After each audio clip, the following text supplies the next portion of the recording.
All right, Matt, we're live. It's Thursday night. It's another episode of InfoSec to Insanity. I don't know what episode this is, 27, 26? Help me out. 27. Yeah.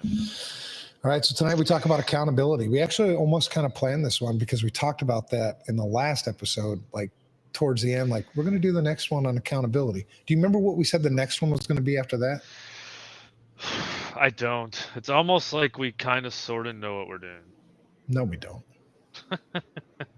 No. Well, prior to this episode, so I wrote a blog post about this accountability called The Accountability Vacuum. And that's also chapter 2 of Unsecurity 2, right? The update to Unsecurity, which was more popular than I expected it to be. But so I sent you a draft of chapter 2. I have some. Did you get a chance to look at it? Yep, I read it. I have some thoughts for you we can chat about. Nice. Yeah. So I opened that chapter up with a quote.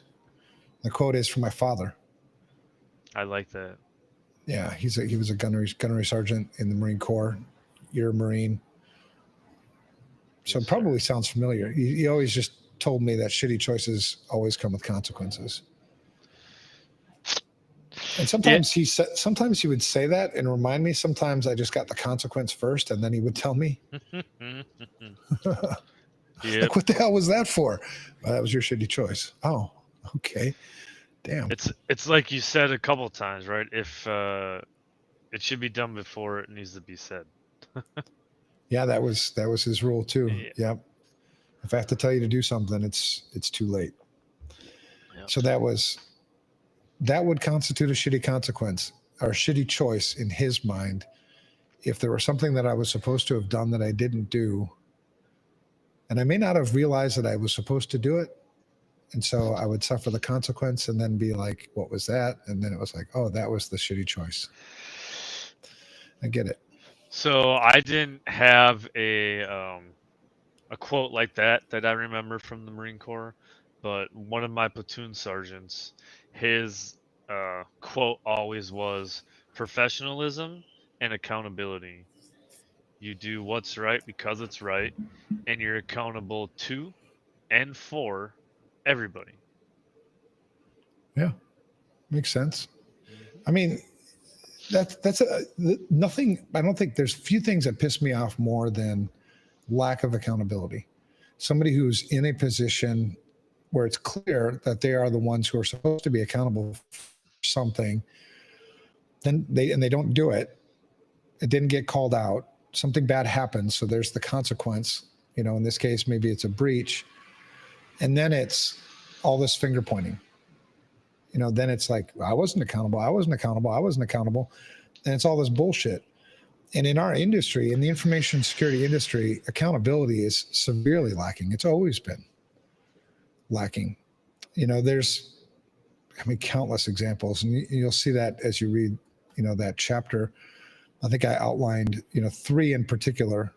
I think and we can talk about those tonight. I think it's 6 total. Wow. I wrote about the Equifax breach, the Uber cover-up in 2016, which some people may forget about. That one was so fraudulent. It was crazy. And then the Change Healthcare ransomware attack last year. Those are all things that we can talk about tonight. We can talk about accountability. What's your position? Do you feel like there's accountability in the information security industry? I do not. So I agree with a lot of the stuff that you have outlined that we'll talk about. I think we do need a change, and I wanted to chat about that too after. Like, it's crazy, like when I read the way you write about things, like it inspires me to like think about stuff. It gets me like motivated, but then it's like, what do I do next, Right. Yeah, and as I've been writing Unsecurity 2, one of the things I was questioning going into this was, has it gotten any better? Since, I wrote Unsecurity in 2019, here we are, 5-6 years later. You would hope that we've made progress, especially when your life's mission is to fix the broken industry. You're like, did we fix anything? And sadly, shit's worse. So as I'm writing this, I'm like, man, I just sound like, it kind of gets depressing, and you kind of feel like you're just writing negative. But, it's certainly the negative far outweighs the positive. And I think it would, as I'm writing this, I'm finishing each chapter with a call to action, because I also don't believe that you just sit there and call things out, sit there and complain without bringing something to the table. Give me some. I would demand the same thing from people, my direct reports. Like, don't come to me and just complain. Don't come to me and just tell me problems. Come to me with, some proposed solutions, at least ideas that we can start to discuss, because that's what you're held accountable to, right? We solve problems. We don't just call them out. We don't just, complain. Yeah. So it's, but yeah, as you're writing, like, man, this is another angle. Because even as I read, the current draft that I sent you, I could add more to it. I'm already at, in two chapters. There are 10 chapters in this book. Through two chapters. Pages. Yeah, through two chapters, I'm at 24,880 words. It's like, okay, we're going to have to slim that down a little bit and try to make it a little more entertaining, maybe add a little more personal history or personal stories to, kind of some of the things you're writing. But in terms of the accountability, I can tell you, the first time it really kind of hit me between the eyes was when I worked on the Target breach in 2013. Because, after that breach, so I'd already had I guess when I read about what took place, or heard about what took place, I'd written an article on my blog about negligence. At what point do you determine that something's negligent or not? And you go back to that prudent man rule, and I'm not a lawyer, but, I know that, there's hardly anything done from a criminal standpoint for a business leader if there's a breach. So really the only recourse that you see anything really happen is with civil suits. And, that's just preponderance of evidence. So if it's like scale, right? It's like a scale. If the scale tips more your way, then you end up winning that case. And so, I'd written this thing about negligence, and then I guess one of the lawyers that was in the special litigation committee. So Target, one of the after the breach happened, there's always a bunch of lawsuits. And one of those lawsuits was called a derivative action. That's where Target filed suit against Target. Essentially, it's the shareholders filed suit against the board of directors. And so when that happens, being that Target is suing Target, essentially, the court appoints an independent body called the Special Litigation Committee to investigate the charges, brought by the shareholders, and then make a recommendation back to the court on, whether we should do anything about this. And so the lawyers that were appointed on the Special Litigation Committee, one of them had, I guess, come across one of the blog posts that I had written about it, and wanted to interview me to be on the Special Litigation Committee. So I went in there, and, the first thing he says to me is, acting expert now. Well, the first thing he says is like, "Are you a lawyer?" And I'm like, "No, I'm not a lawyer." And he goes, "So then why are you advising people on negligence?" I'm like, "I don't know. Did I do that?" He's like, "Well, you wrote this article." And I'm like, "Okay, But anyway, long story short, I got appointed to that Special Litigation Committee, and it was the only security person on that committee. And my job was to really explain what took place, break down the technical stuff into like plain English, give my opinions on things. But at the end of the day, I'm not the one who makes the recommendation back to the court on what to do. That's the lawyers who do that. But you're just teeing it up for them so they can understand, basically. Right. And throughout, from a security guy's standpoint, the brokenness in that information security program and the series of events that took place, it was like, man, this is just, it was novice. I mean, it was so bad. It was just like, what the hell, the way things went down. And so over and over again, the lawyers would ask, in your opinion, Evan, was this something they should have taken care of? Like, absolutely, man. I mean, there's so many places where they missed this and they should have hit this.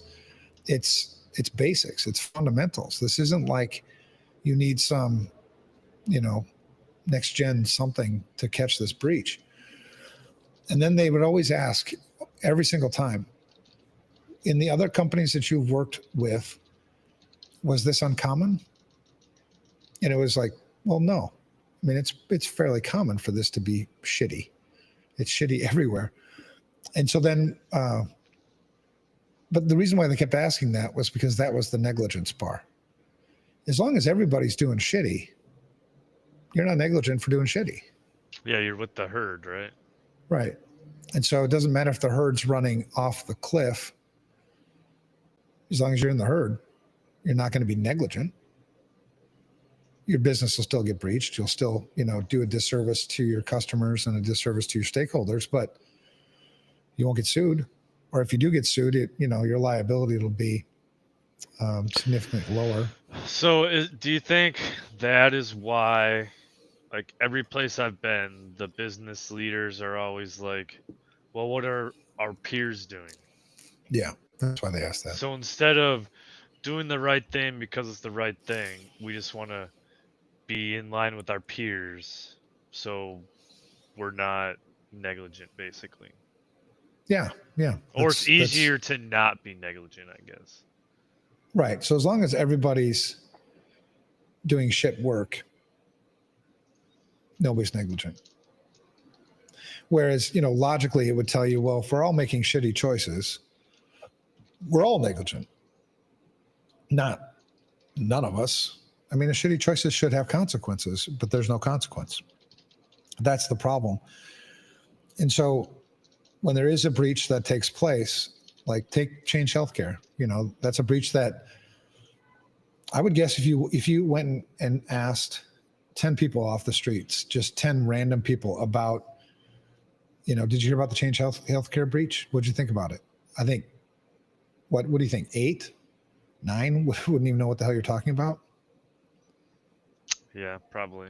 Maybe less. That was a really bad breach. Yeah, I mean, I think the media does a good job. I mean, part of what you talk about in your chapter is it's all about PR now. It's not. I mean, back in the day, maybe 6 years ago, they were, oh yeah, you have a cyber attack, you're gonna, damage your reputation, whatever. But we figured out how to fucking manipulate that. Like, it's not even a thing anymore, I don't think. No. Yeah. No, I agree. I mean, I think and so when you look at, so from an accountability standpoint, you either have, from a legal accountability standpoint, you either have criminal, right? You broke the law.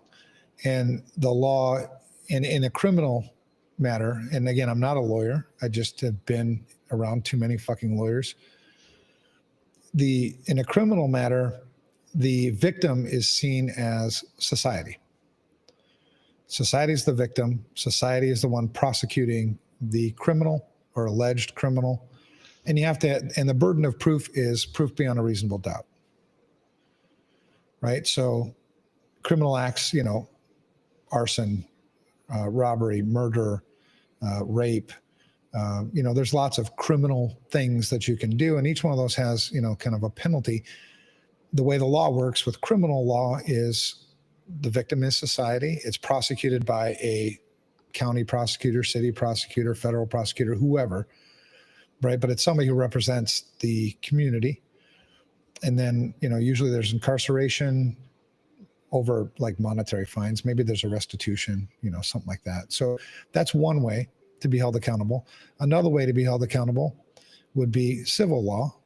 So civil law is, somebody files suit against you, alleging something, negligence in something. And so in that case, the lawyers usually get all that money. Well, exactly.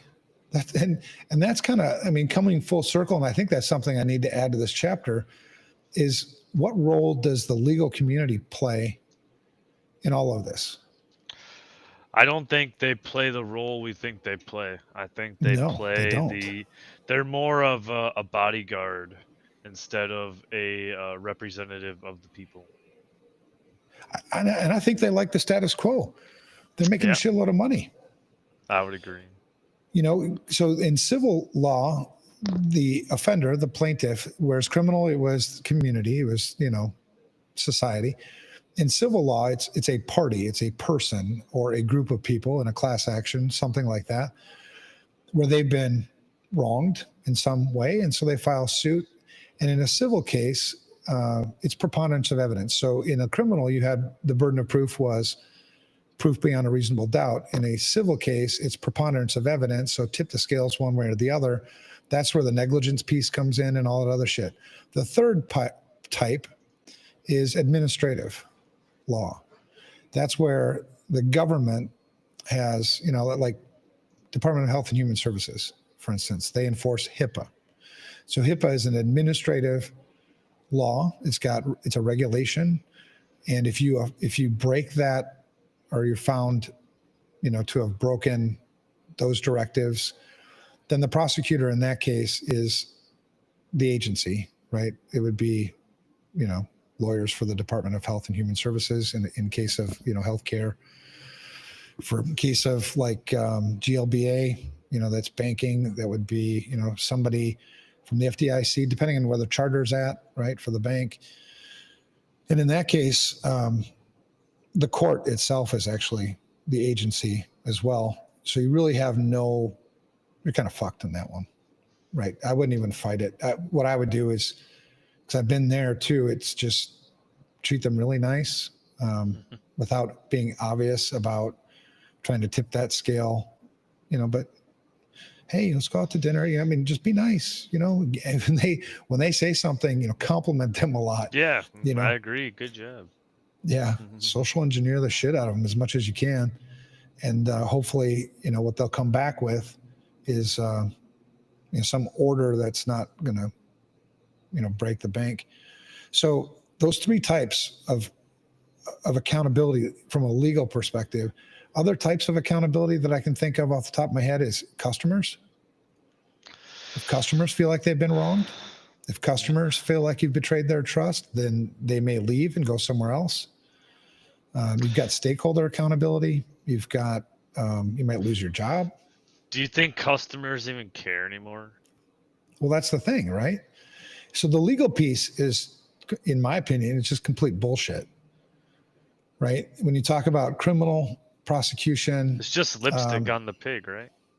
Basically. Yeah, it's terrible.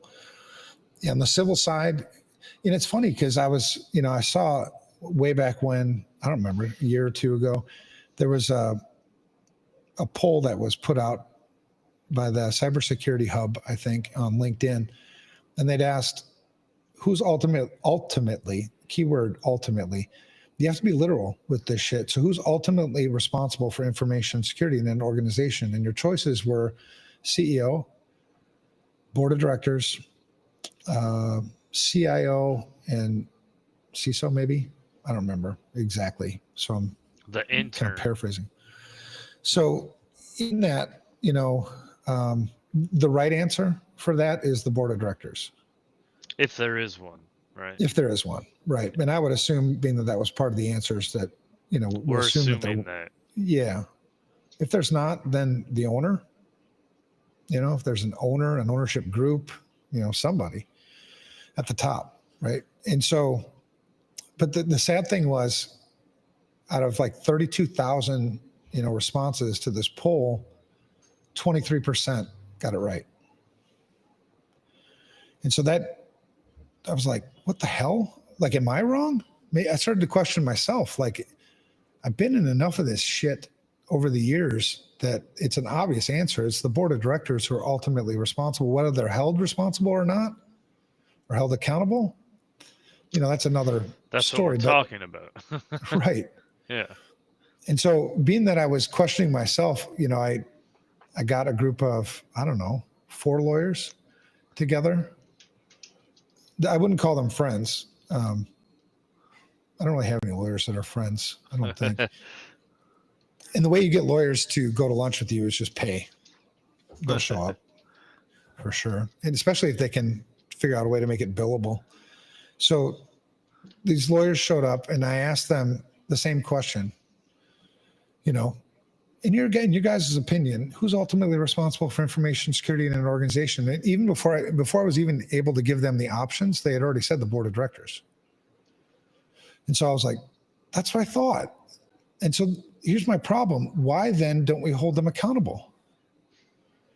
And they got honest with me because I think they thought that we were friends, but they said, honestly, it's because most of the people in the legal community don't really know how information security works. And so I'm like, okay, so you have people trying these cases then on a criminal, and and they rely on people like you and me as expert witnesses. But then as an expert witness, if I'm telling you straight out, in my opinion, this is terrible. I mean, you should be held accountable for that. And then you come back to me and say, well, does everybody else do that? Well, yeah, but everybody's doing it terrible. That's the problem. We got to fix this damn problem. So yeah, then the lawyer goes back to you're in the herd. They're not really looking at it on a case by case basis. They're looking at it from a larger grand scheme of things, which it shouldn't be like that. Every company runs their own program. We're not running a big collaborative thing. Right. And so it's no wonder, when you think about, the extent and the ripple effect of lack of accountability in this industry, it's no wonder you struggle, I struggle, all CISOs struggle with getting the proper attention that we need from the board of directors. Like, we don't need to dominate the damn meeting. We don't even need 15 minutes on the agenda, but we need to figure out, like, how do I put you in a position as the board of directors? If you're the ones who are ultimately responsible for information security here, what do I communicate to you to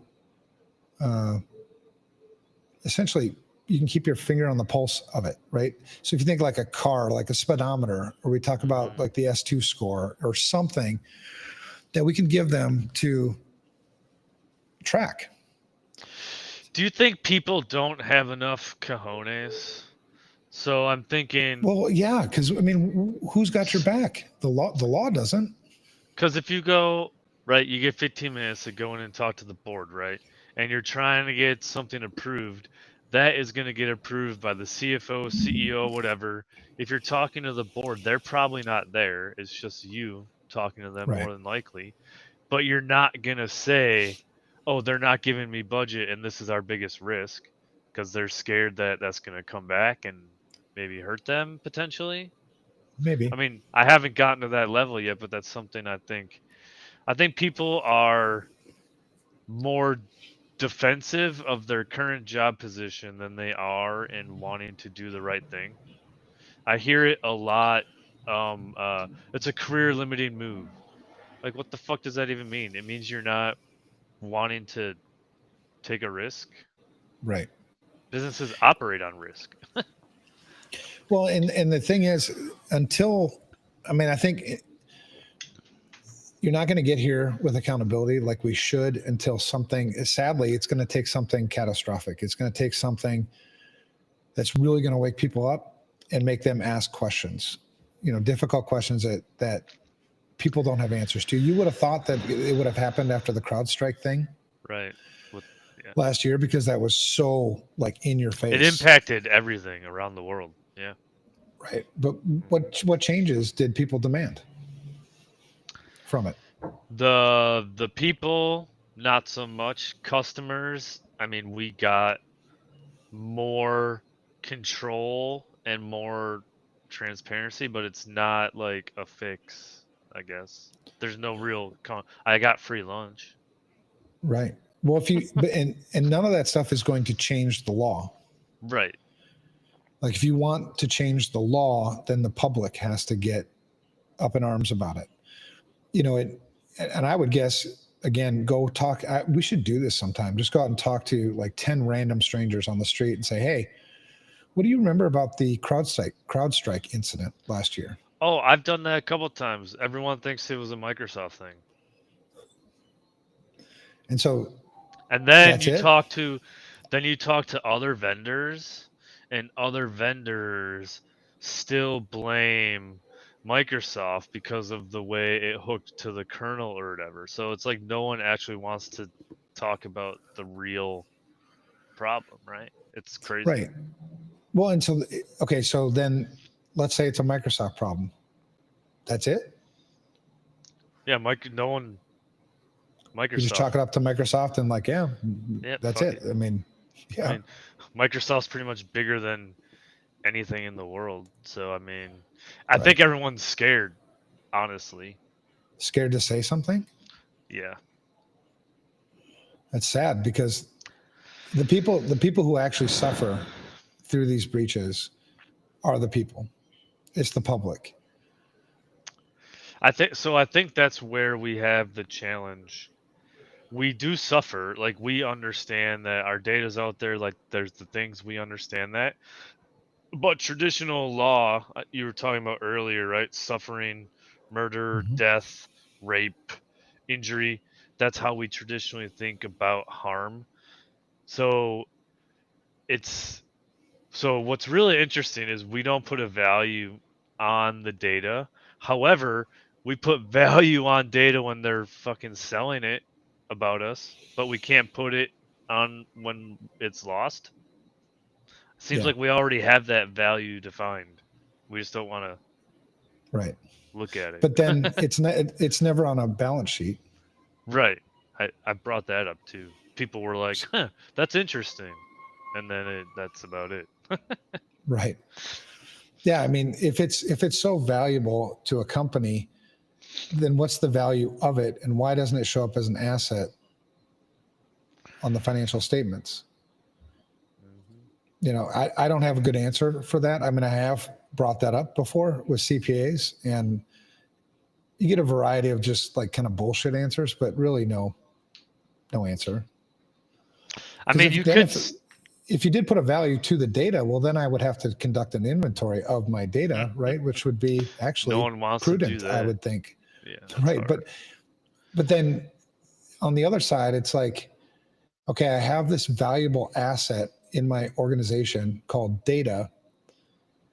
I don't know where it is. I don't know how much it's worth, but I know I make a shitload of money off of it.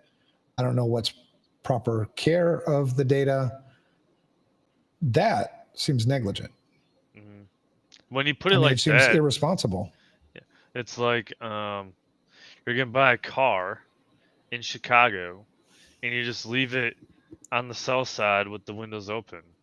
Like, you just don't care. With baby in the back. Yep. In summer. Yep.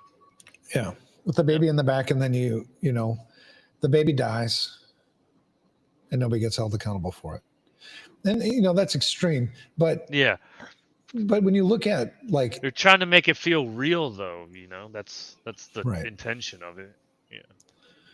Well, so when the data breaches happen, I think the costs involved with responding to the breach, the legal costs involved, potentially fines, things like that, materially to a business, most businesses that are of size, it's cost of doing business. It doesn't really, they'll just pass that cost on to their consumers, to their customers. So they're not going to lose money.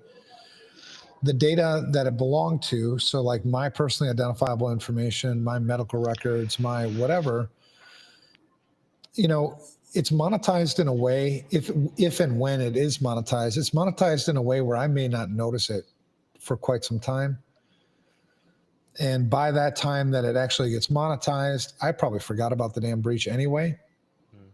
And so let's say that, my identity gets stolen through this.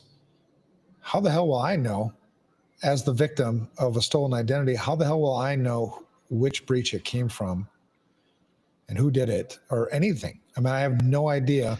Yeah, you don't have the yet I'm going to be the one skills. that's held responsible for putting that shit back together again and whatever costs are incurred from it. But you get free 1-year credit monitoring. Yeah, thank God for that. Yeah, and it was interesting. I mean, I remember when the big three, Equifax, TransUnion, and the other one. I can't remember the other one. The one that I always forget. Equifax, TransUnion, and I can't remember. Wow. But anyway, I remember when they gave you they stopped charging you for the ability to freeze your credit reports. Experian. There you go. Experian. Yeah, you used to have to pay to freeze your credit report. So you can freeze it for free now. However, it's a pain in the ass, and every time you log in, they're like, do you want to subscribe for like $50 and you can now get dark web monitoring? Like, if I froze my credit, why do I need to pay for something else? You're already taken care of, bro. Well, and here's the shitty thing about all of this. You talk about take my social security number. That's a number I have zero control over. I didn't create the damn number. I didn't ask for the damn number. You just gave me a damn number. And then I have to use that number whenever I go and apply for credit or whatever. And then on the back end, there's somebody who collects all this data about that number. And yes, I probably signed something in the loan documents that allowed that to happen, but it's buried in legal mumbo jumbo bullshit. Plus I need the fucking loan. So whatever, I need the damn loan. I'm trying to buy a house, trying to raise a family, whatever. And then on the back end, you've got, these big three credit bureaus who are making money off of my data, like billions of dollars. Big money. Right. Which, by the way, Equifax said your data, even though we make billions, is worth like $13. That's what your settlement would have been for their breach. Yeah, which is just nuts. And how do I opt out of them collecting that data? You can't usually. Right. So somewhere I gave you permission in one of the legal documents that I signed for some loan somewhere, but I had no choice. If I wanted the damn loan, I mean, it's extortion at its best. Yeah. Opt-in versus opt-out. So I'm extorted into handing over this stuff, and then you collect it, you make all the money off of it, and then let's say, it gets compromised. And the data that you're now maintaining about me is no longer accurate. But somehow it's my responsibility to fix it. And if you're the fucking custodian of that data, why isn't it your job to maintain accurate data about me? It shouldn't be my job to do that. That should be your job. I'm not empowered at all to do anything with this. Yeah, you're not the database admin. Right. So, and there, I mean, on and on and on again, we could go through all the ways that me as a consumer, I'm a victim. And I don't feel the pain because this is the way things are. This is just the way you do things, right? So you just accept it. You just, you're getting used, you're getting abused, but I'm always been used and abused. So you just like, it's okay. Yeah. And then they just keep pushing it further and further. What about your medical records? Yeah, it's everything now. It used to be, whatever. Right. Credit card, but it's scaled up. Our privacy is completely gone. There's no such thing as privacy. Do you want to talk about the golden parachute problem and how that, you want to go through some examples of like breaches and what typically happens? Well, I was just trying to make sure we hit everything in your chapter here. Oh, it's an 18-page chapter. Yeah, but we don't have to talk about the things. We already talked about a couple things in the executives and accountability, but we didn't really talk about, the golden parachute that executives get and potentially why that happens and, Yeah. Yeah. So yeah, for sure. So when a big breach happens, an executive loses their job, maybe. Typically they don't, but there are times when they do, or they step down, at the recommendation of the board or whatever, resign or what do they call that? Retire. Right. And usually it's with a huge severance package. Mm-hmm. So I think, who am I trying to think of? With the Equifax breach, what was his name? Richard Smith. The CEO, Richard Smith, when he walked away, he resigned or retired, semantics. He had an $18 million pension. There was no financial penalty whatsoever applied to him. You think he sleeps okay at night? Oh yeah. Or do you think money. he's bothered? I don't know. I think you need a conscience for that. Be I don't know him. Be interesting if someone knows Richard Smith and we could get him on. That'd be pretty cool. Or get Richard Smith himself. That'd be kind of fun. Like ask, like what do you think? So I'm kind of curious because you are, you got companies, you've been an executive, founder, all of that, but you've also been in the CISO role. And I think you have the interesting perspective of, I was a CISO. I felt pressure because, they go after the CISOs now, right? They're generally the fall person, but also you're on the other side now. Like, how did you get to where you are? Because I imagine when you were the CISO, it was probably like, that's just the way it is. Like, I know I'm the fall guy.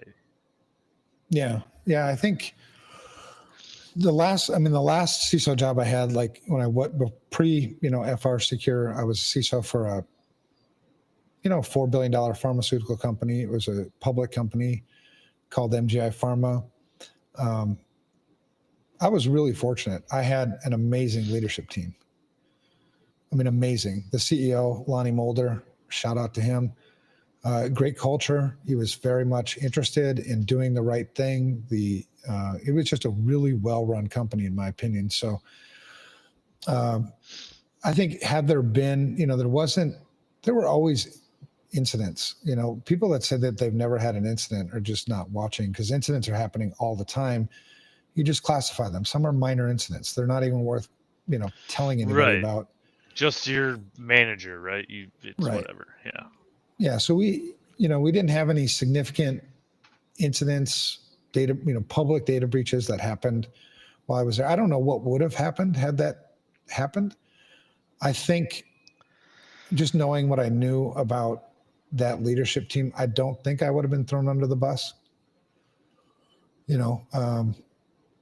Other companies, yeah, you've got different motivations for CEOs and board of directors. And I think as a CISO, you have to understand, like I've been accused many times on the consulting side of things, of social engineering companies, because that's what I'm trying to do. Honestly, we're trying to get you to do the right thing because you're not wanting to. Not for my benefit. If you have a breach, it's your damn company. I'm just here.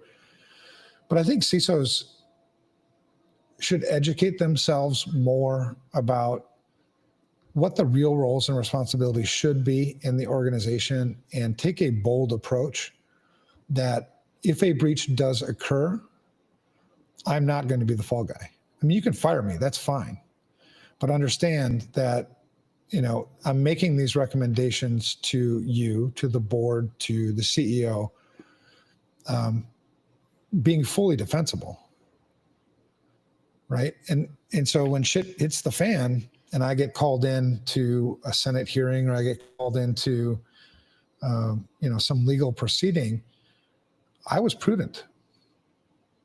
I took prudent steps all along the way. My job, to be crystal clear, in every organization is I consult the business to make good risk decisions, and then I implement those risk decisions. That's what I do. And so I don't make the risk decisions. If you make poor risk decisions, that's on you. You know what I mean? And I think, and that's part of writing this part of the book, is putting it out there publicly, like, be bold as CISOs. Mm-hmm. You're not the ones who are ultimately responsible for information security in an organization. You have to put it where it's at, so that when you make recommendations, don't be afraid to make the recommendation. If in your opinion, this is a good risk decision for the company to make, then say it. If you don't say it, then you're not defensible. You have no record that you ever said it. So, you point out these things like we should have multi-factor authentication on our website or whatever, right? And then come to find out later that that was the way into the network. Well, if I said something, I'm defensible. If I was afraid to say something, and this is an obvious one maybe, but there's all kinds of risks that we encounter when we do our risk assessments and things like that. If I'm afraid to say something, because I've been there before too, where I have been a VC for an organization that had a breach. And then I was questioned by executive management and questioned by the board of directors. Why didn't you tell us about this? It's like, actually, I did. I did tell you about this. I told you about this on September 27th, Oh, shit. Why didn't we listen? Well, and so you can, talking from a social engineering standpoint, what a great opportunity for me then to establish credibility with this board of directors. Instead of pointing fingers at each other, you missed it. We missed it. I mean, let's just admit that we missed it. Learn from it. I mean, there's a lot of benefit to, transparency in incident response. When you have an incident, you have a window of opportunity to control the message without lying, without being irresponsible, but sounding responsible, being transparent with your customers, and you can actually come out, I think, ahead after a bad thing happening, because it's not the bad thing happening that you need to be accountable for. People respect transparency. Right. It's not the bad thing happening that you need to be held accountable for. It's the shitty choices you made that made the bad things happen before and after, right? It's the shitty choices. Shit happens. We're going to have breaches. The name of this game is not risk elimination. The name of this game is risk management. So when a breach happens, am I defensible? And so as a VCISO, as a CISO, that's the question you need to ask yourself in that position. Am I defensible? Personally. Did I do my job well? Did I say the things I was supposed to say? Did I cover my bases? Did I document, my risk recommendations that I had made to the board or the CEO? Was I not able to get time with the board? Document that. These are the times when I attempted to get FaceTime with the board to, whatever it is. Your job as a CISO is to understand how this is supposed to work. And if it's not working the way it's supposed to work, you need to cover your bases. So, I don't think there are certainly CISOs who suck at their jobs. There's plenty of those, but there's also a lot of CISOs, I think, who take their jobs very seriously, that want to do the right thing, that are just not empowered to do the right thing. And so instead of stressing out about that, just cover yourself. What would empowerment look like and mean to you? Well, so I put that in the chapter. I think empowerment is, if my job is to consult the business to make good information security risk decisions, I need to be empowered and enabled to do that. So who is the one who makes the risk decisions? Well, it'd be the board of directors, ultimately. Now, they can delegate that, but it needs to be clear on how that's delegated, right? If you delegate that to an information security committee, then we need to charter that. We need to have a charter that documents that that's where you've delegated these risk decisions, and understand that those risk decisions are going to end up creating our budget. So when that budget comes back as a budget number based on the risk decisions that this delegate made, and you don't approve the risk, you don't approve the budget, well, then you didn't approve the risk decisions. So, you just have to figure out the governance structure that's going to work. So you have to enable me to consult the business to make good risk decisions. I need to be able to do risk assessments. I need people to be transparent with me when I ask them how things work in the various parts of the business. And then I need to be empowered and enabled to implement those risk decisions. So that's the reason why we don't ask as CISOs to report to the board or report to the CEO because we're power hungry. We ask to do that because those are the people that need to make the risk decisions. So that's what it would take. So then, I mean, there's a lot of complaining and stuff I hear, like we have CISOs now, right? It's a chief information officer, but it almost seems like they're not really treated as an executive, even though they have the C title. Right. So they should be at the level of the CFO and stuff, but they're not. No, I agree with that. Seems kind of weird. Yeah, even if you're in the same place from a reporting structure standpoint. And I think a big reason why that is because I think a lot of CISOs don't speak the language of business. The language of business is not information security. The language of business is accounting. The language of business is money. And so the CFO is always going to get, what did you say? I mean, they're always going to get the attention. So start speaking like they do. I mean, look at them, like learn from them. Like, okay, maybe I should learn how to read financial statements because that's the language of business. Maybe I should understand how every line item in my information security budget, how does that affect the financials of the business? If we don't spend these dollars, how does that affect the financials of the business? If I, as a CISO, especially when you come into an organization that I think has been doing information security wrong for so long, that's a great opportunity as a CISO or a vCISO to gain instant credibility. Because, conceptually and reality is complexity is the worst enemy of information security. So walking into an environment, if I can simplify the environment, if I can simplify the communications, simplify processes, simplify technology, simplify, everything that I can do to simplify equates to an improved bottom line, more money, right? And so as a CISO, if I'm coming into an environment, or as a vCISO coming into an environment that's been doing it wrong or hasn't been doing it at all, maybe, there's probably a shitload of tech debt here. There's probably a lot of sprawl. So simplify the environment, get rid of, 10, 20, 100, $1 million worth of tech debt. And now almost instantly I'm getting listened to, not as much as the CFO, but pretty damn close. Because they view me as like, oh shit, I didn't know CISOs do that. Where did you come from? Did you go to business school? But that's part of that social engineering the organization, right? I've preached that CEOs are people, board members are people. People have egos. People have motivations, right? And so before over the years you learn, okay, is this CEO primarily driven by ego, money, or mission? It's typically one of those three buckets. It's not exclusive, but one's dominant. And so if it's ego, well, that's how I'm going to position my messaging when I communicate with that person. If it's money, well, then we're going to talk money all the time.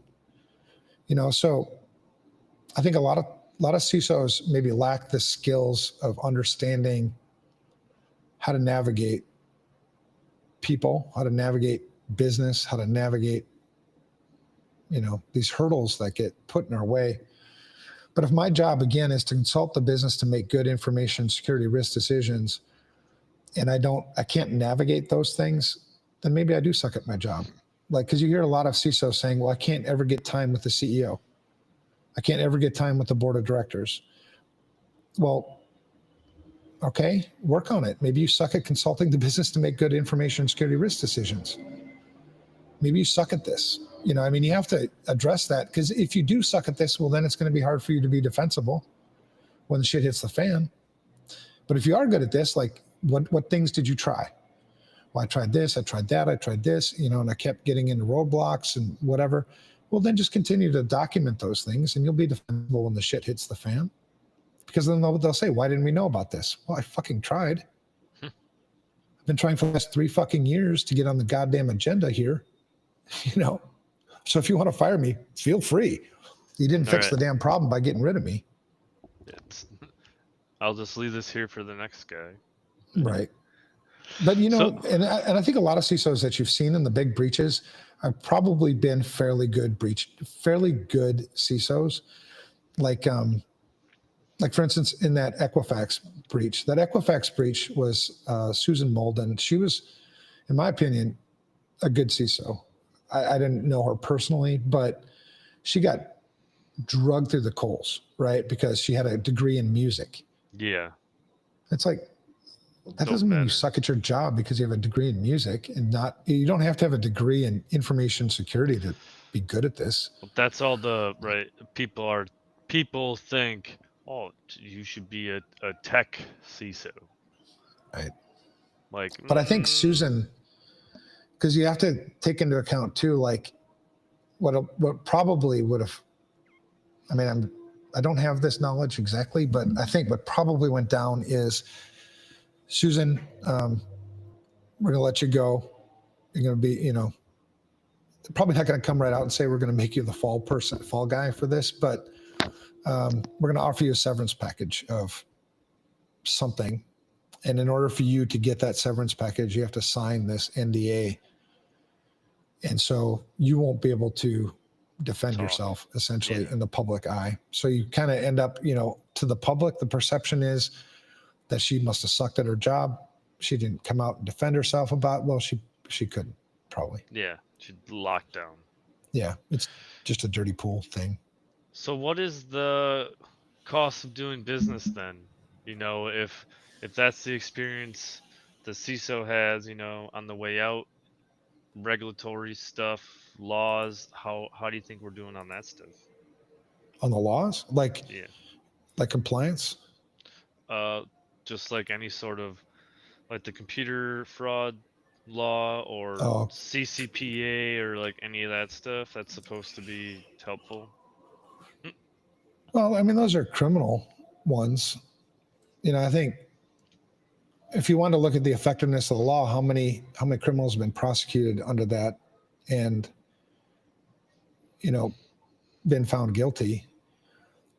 You know, there are definitely some, but compare that to the number of crimes that are committed every day online, and it's shit. Not even close. Yeah.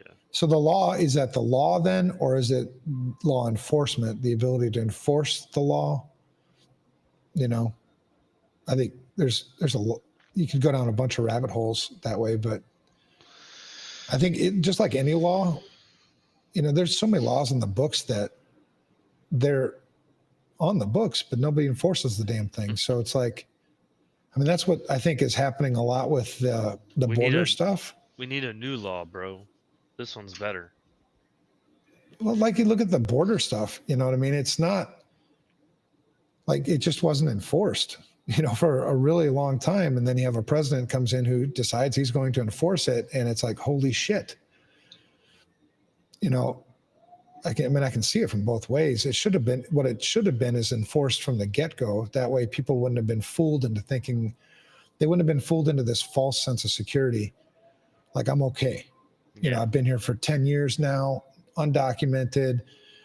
I'm fine. Good to go. Because nobody's coming to enforce anything. And then next thing you know, ICE is knocking on your door. I mean, what a shitty place for those people to be in, because our government can't figure out how to fucking enforce a law. Or make a smooth process for them to come legally. Right. So I think it's, you know, from a criminal law perspective, I think that's the same kind of thing that happens in our industry. You know, you have to, and you don't blame, like, the law enforcement people that do the work, I think are really, they're trying. They're doing the best job they possibly can, but they're not empowered to do it. You know, you would need, you know, a budget 100 times the size it is now if you actually want to go after the criminals. So what about public-private relationships, right? There's all these things like the InfoGuards and the things like that, where, you know, you have these outreach programs to create relationships with, you know, the prosecutors. Do you think that's helpful at all? I mean, I don't really maybe the I think private sector needs to cooperate more. Maybe the public needs to cooperate more. Maybe we're just like fighting each other, even though we're trying to work together. I think it's got to be I think the ones that are more grassroots are definitely healthier than the ones, because a lot of those are driven by sponsorships or driven by vendors who are trying to sell you shit. Mm-hmm. So it totally muddies the waters on, the advice that you're getting, so it's a double-edged sword. It's like anything else. I think it can be used for good or for bad. What I would love to see, if you really wanted to change the laws in this country, I think you have to get the people, like the people, like, mom and dad. Schmuckatelli on the street. Exactly. Because a politician's job isn't to serve their constituents. A politician's job is to get reelected. And as long as this doesn't become an election issue, it's never going to be addressed. Well, they use the same 5 issues every 4 years because it keeps everyone distracted from anything real. Because those It's true. 5 issues are very emotional, and obviously they divide everybody, and it works. Right. Oh yeah. And the things they do around information security when they have the occasional Senate committee meeting, They let Zuckerberg walk out, like, did fucking slap him or something. I don't know. Well, it's all window dressing bullshit. Yeah. It's all just like, it's theater. It's not, Yeah, nothing comes of it. It's to make the public feel like they're doing something. Right. Yeah. Right. And sadly, I think the end game, we just continue to adopt new technologies much faster than our ability to use it responsibly. There's going to be the consequences just kind of keep building up. It's like it's like building up a debt, and eventually the chickens come home to roost, right? And it might be, shit. There's also, there's another chapter of the book where I talk about, software, anywhere between 15 to 50 errors per 1,000 lines of code is generally what finds its way into its way to the consumer. Are you reading about this thing they're calling now vibe coders? Have you heard about that? No, I haven't heard about it. What is it? I mean, my understanding is it's basically no one knows how to code anymore. They're just copying everybody else's stuff. So, like, yeah, using open source libraries and everything, yeah, just making calls. Yeah. So really, are you developing anything? Probably not. Well, and the shit that you are developing, yeah, that's a whole nother chapter. But in terms of like accountability, so let's say, 15 to 50 errors per 1,000 lines of code. My Ford truck has an estimated 150 million lines of code that run it. So if you do the math, 150 million lines of code, 15 to 50 errors per 1,000 lines of code, you can do the math and figure out that there's a shitload of bugs in that software. The types of bugs would be, functional bugs, meaning functions that are supposed to work don't work, or some of those are security vulnerabilities. But the fact of the matter is my life depends on the stability of that code, right? And so we just continue to march down this path. And what happens if an attacker figures out how to, run all the Ford trucks off the road, or the Teslas off the road, or God knows what, whatever. They made a movie about that. The vulnerability, well, it's crazy how sometimes the movies are good predictors of what the future is coming, what future is coming. What future is possible or what is coming, yeah. Right. We already had, like last year, we had, I don't know how many people were stuck at airports. Oh, how yeah, millions, yeah. And what came of it? Obviously, it didn't hurt enough, because people, just the psychology of people, they only make changes if there's a benefit. The benefit is enough to make me do something. Like you might win $1 million if you do this thing. Well, shit, all right, I'll do it.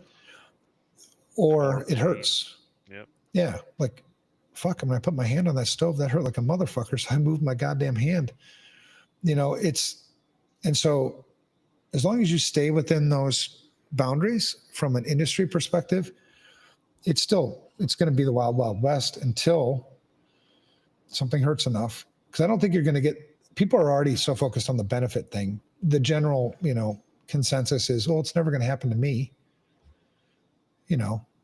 I don't need to change password on my router. It's nothing going to happen, not going to happen to me. And, and then if it does, then you're like, all right, so what? It didn't hurt enough to make me change my habits. But eventually something will happen that will hurt enough. And then you'll wish you would have, been responsible, I think, from the get-go. But at that point, usually what happens, just because you see this happen with breaches all the time, kind of a microcosm of this, organizations don't take information security seriously for years, and then a breach happens. So the pendulum, it's like a pendulum. It was way over here on the left. They weren't taking it seriously. They were ignorant. They were just, whatever, no budget. Then a breach happens. Like, oh shit. Then the pendulum swings way over to the other side. And now you got all the budget in the world. And then they go and buy all the fucking tools in the world to think. And, right. And now you're basically recreating the exact same problem. It just looks different.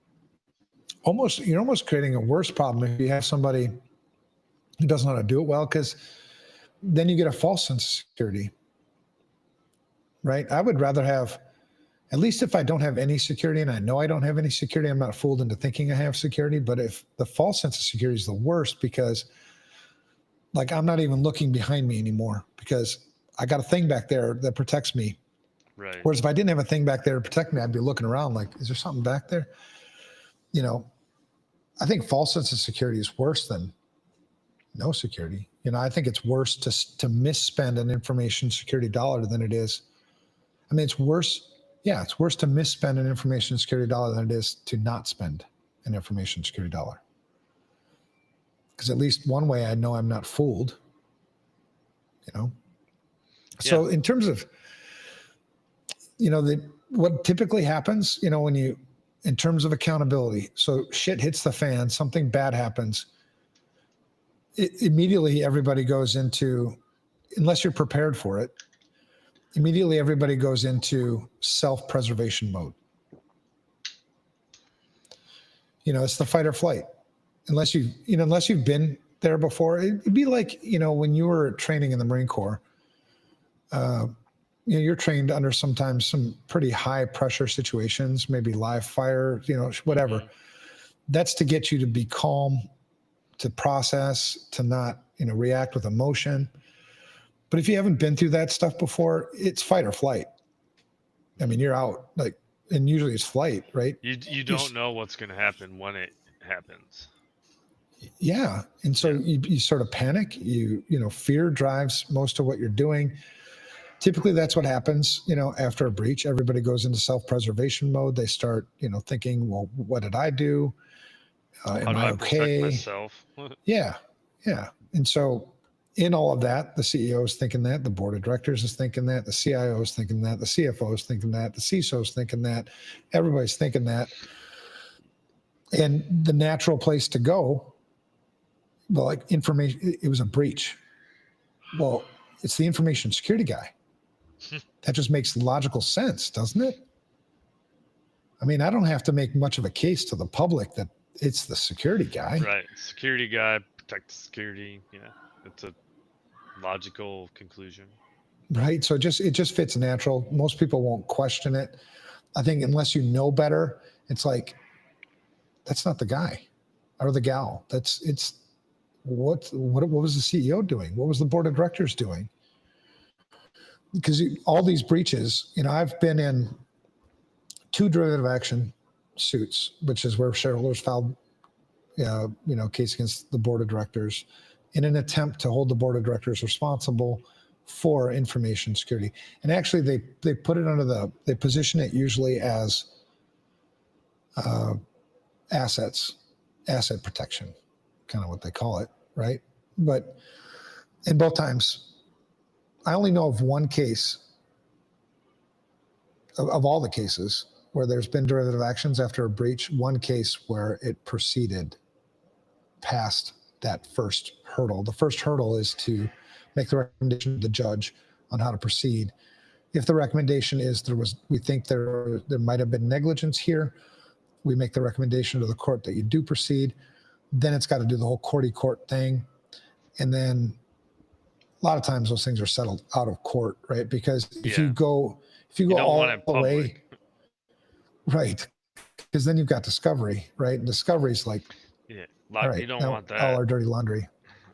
Do you think they should be teaching some of this in business school then? So like they come out and they know that that's their job. Maybe they don't know. Like you said, the CISO isn't telling them that this is your job. Like, I'm telling you, this is the thing. You gotta help me help you make your decision. But they don't teach that in business school. You mean like business school catered to like the CEO and businessy people? Mm-hmm. That they need to be more cognizant, I think, of cybersecurity and information security stuff and seek out this information. Yeah, I think it would be a great idea. But I think in post-secondary schools, there's no real standardization on the way they approach information security. Yeah. So everyone wants to do their own thing. Well, yeah, and there's a lot of ego in a lot of faculty at post-secondary schools. So when you go and try to tell them like, hey, I think, maybe you could teach us a little bit better or something, no. I think you need to stop letting these kids run Kali Linux and actually have them contribute. That'd be good. Maybe. Yeah. I mean, they teach them a lot of the what, but not the how, and some of the what even, I mean, it's top. A lot of your college professors are academics, so they're not practitioners necessarily. Never done it. Yeah. Yeah. So yeah, I think we could do a hell of a lot more on the education side for CISOs just to prepare themselves for these types of things and how to put yourself in that defensible situation. Because it's going to come. There's no way to stop it, really. There's a security breach. Who do you call? CISO. Ghostbusters. Right. Oh. And initially you're nice to the CISO initially, typically, because they're in the middle of the incident response and you need them to get things back, in order, I guess. But it doesn't take long before the finger pointing starts happening. And most of the fingers are going to come back to you, and so you got to be ready to defend against that. I'm not the guy, that you should be pointing the fingers at. I made these recommendations or I missed them. Sometimes that happens too, right? As a CISO, the way this breach took place, I missed that. I didn't make that recommendation. It wasn't on the risk register. It wasn't, whatever. Right. Okay. Well, that might've been a shitty choice on your part and you might have to pay the consequence. Hopefully, it's not public enough to where you can, still land another job and just learn from it. Dock some pay. Yeah. I mean, I said it one time in the middle of an incident response. Actually, I walked into the room and it didn't go over well because what should we do? And I said, well, update your resume. And yeah, I meant that as a joke, but they didn't take that as a joke. They didn't know you very well, apparently. So you're going to have the blame game for sure. You just got to be ready for it. Then it's going to be the PR messaging is going to start coming out, right? Because you need to position. Now, if you're if you're a good CISO in a good situation, the blame game, try to deflect it. It's not going to help us. the blame game is not going to help us internally as a team.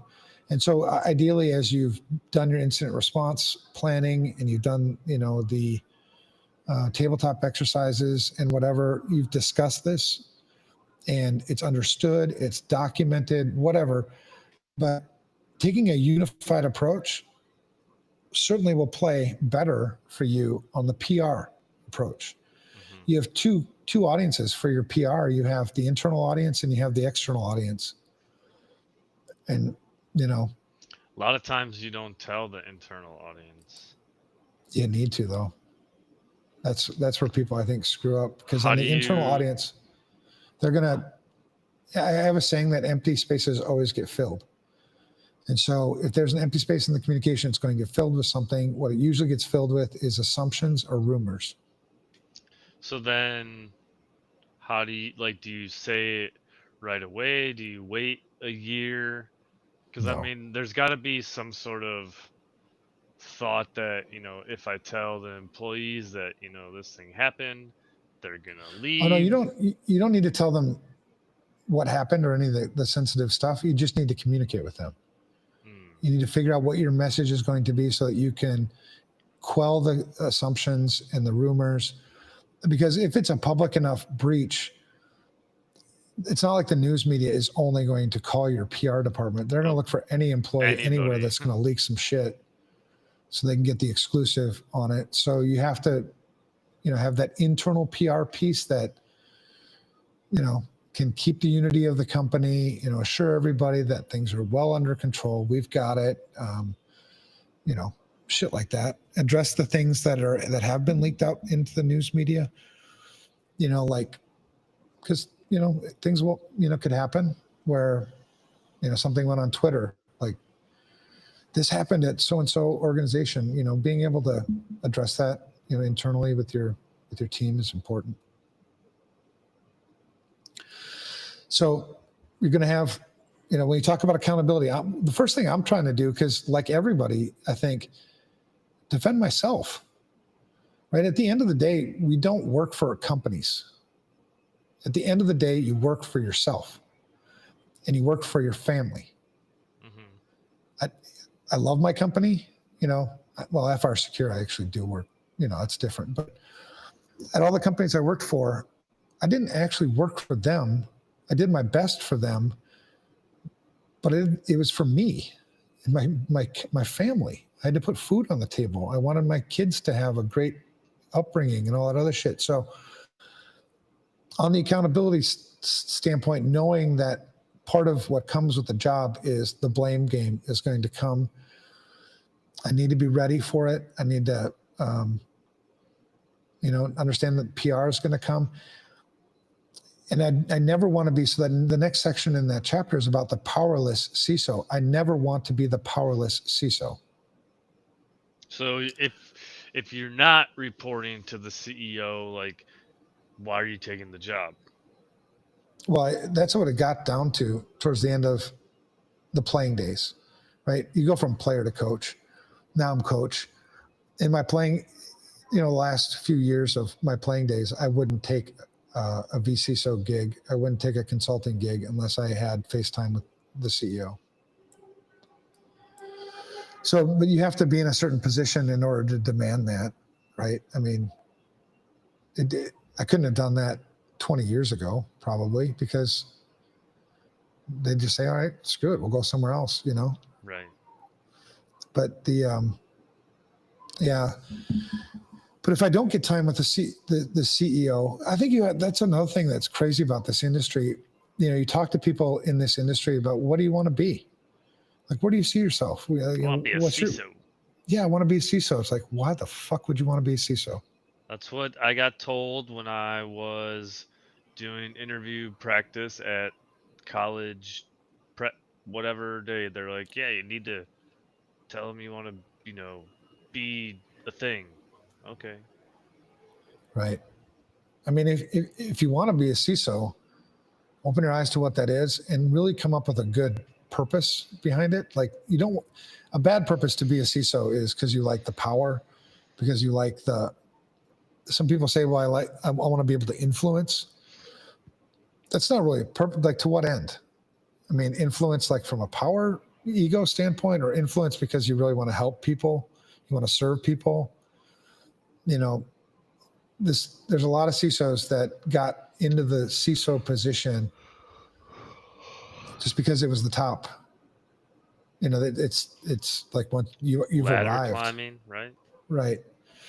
And that, I think that's a tough reason too. I mean, because when things get put to the test, like after a breach, that shit doesn't really hold water anymore. You know, Yeah, you're at the top now. yeah. And when the times are really tough and you don't want to get up in the morning and you get remember, you know, well, I'm the CISO. Yeah. And you're burning out because you don't have a purpose. You know, you gotta, you know, that's the recommendation anyway that I make to people that want to be CISOs. It's like, really get clear about your purpose and what kind of CISO you want to be. And your purpose might be, you know, I want to make a shitload of money. All right. You know, I mean, I'm not here to judge what's a noble purpose or not a noble purpose, but it better be a damn purpose, because things are going to get tough, you know, when shit hits the fan and fingers start pointing and whatever. Because you can sit and complain as much as you want as a CISO that I'm not the one who's accountable for this. They are. Well, great. Reality is they're not going to take responsibility for it. Reality is nobody's going to hold them accountable for it. So in that sort of reality, then what position are you going to be in to deflect it, to defend yourself? Because that's, you know, ultimately what you need to, that's the best you can do in some cases. So you have to go in basically with a CYA mindset from the start. Yeah. With a clear understanding what my role is. My role is to consult the business to make those good information and security risk decisions and implement those risk decisions. That's it. My role is not to make risk decisions for this company unless it's been explicitly like delegated to me. Well, then we need to charter that. I mean, that's why I'm a big fan of charters. I'm a big fan of documentation for these reasons. Because if you're going to give me that responsibility, you're going to delegate that responsibility to me, then that's how I'm going to operate. And then when I'm not empowered, like, so I make these risk decisions on behalf of the organization, which then drives my budget. And then when I go to the budget and you don't approve my budget, you just kind of restricted my ability to make risk decisions on behalf of the organization. But again, I'm reporting to you, but it's this back and forth sort of thing where, you know, if I'm the one making risk decisions, you delegate it to me, I make the risk decisions, and then you override me, you overrule me for whatever reason. It's your business. You have the authority to do that. Then that's the defensibility. We'll document those things. Because if one of those things happens to be the thing, you know, involved in the breach, I know I'm going to be asked about it. You know, or, I mean, if it's bad enough, right? If this thing goes legal and I end up, you know, being called into a deposition, you know, did you not know about this thing? No, I did know about that thing. Well, why didn't you do anything about it? I tried to do something about it. I made this recommendation. It was part of this budget, and, you know, it got declined, you know, and that's their prerogative. They're allowed to do that. You know, I mean, I don't take any offense to that, but because where you would find negligence in me is my inability to do my job, you know? So I sucked at my job. Well, then, yeah, you should hold me accountable for that. So fixing the chain of responsibilities, you know, empower the CISO. You know, if you get the opportunity to talk to business and give them advice on how to implement accountability in a healthy way in an organization, empower the CISO. Empower them to do those two things. It's, you know, share the accountability, transparency, all that shit. Then I go into the legal and regulatory failure. We talked about that already. Punishing victims, not the attackers. The challenge with criminal law and going after attackers is the burden of proof is proof beyond a reasonable doubt. Yeah, with all the tech, it's hard to do that. Absolutely. I mean, you think is any sophisticated attacker coming at you directly? No. Hell no. They're proxying through. Gotta And gotta love TV when they're like, "Oh yeah, we found their IP address. It's 19." Like, okay, you're fucking dumb. yeah. Yeah. Well, yeah. I mean, you're going to proxy through. And where would I proxy through? I'd proxy through servers that don't have any, that don't cooperate with the United States. Go through China, go through Cuba, go through North Korea, go through Iran, go through, I mean, there's lots of different places you can find servers to bounce through. And, if you have I think a good lawyer, a good legal defense, if you were an attacker, let's say they got everything, right? Except for this one server that has the logs about some activities, it's a break in the chain of evidence. A good lawyer will exploit the shit out of that and you won't get a prosecution. I haven't been called in many legal cases. Weirdly, I've been called into legal cases more on theft of intellectual property, which is just a weird fucking thing. Because the law there around intellectual property are you protecting it like intellectual property? Exactly.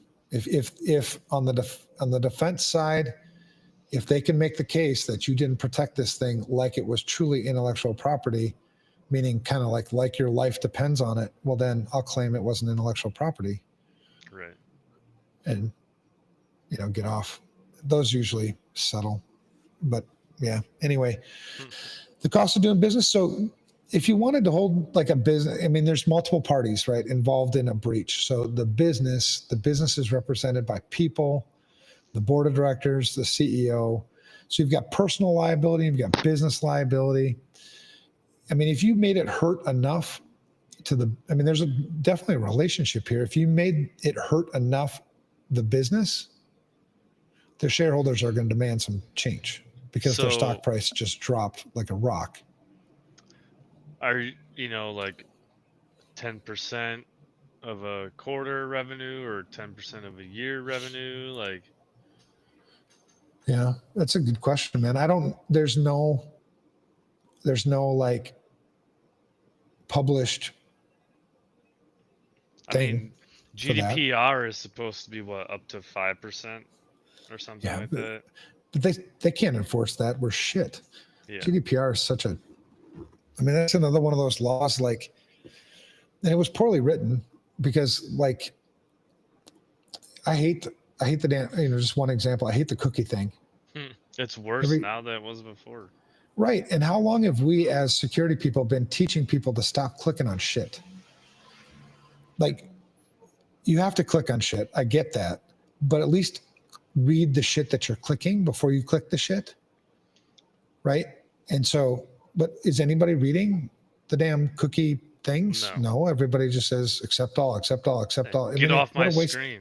What a waste of flipping time that is. And it reinforces like shitty behaviors on the people's side.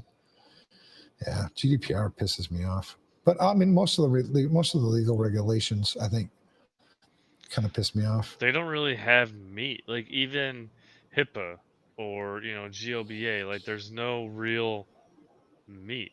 Like, oh, we're gonna give you a fine, but it's like, Right.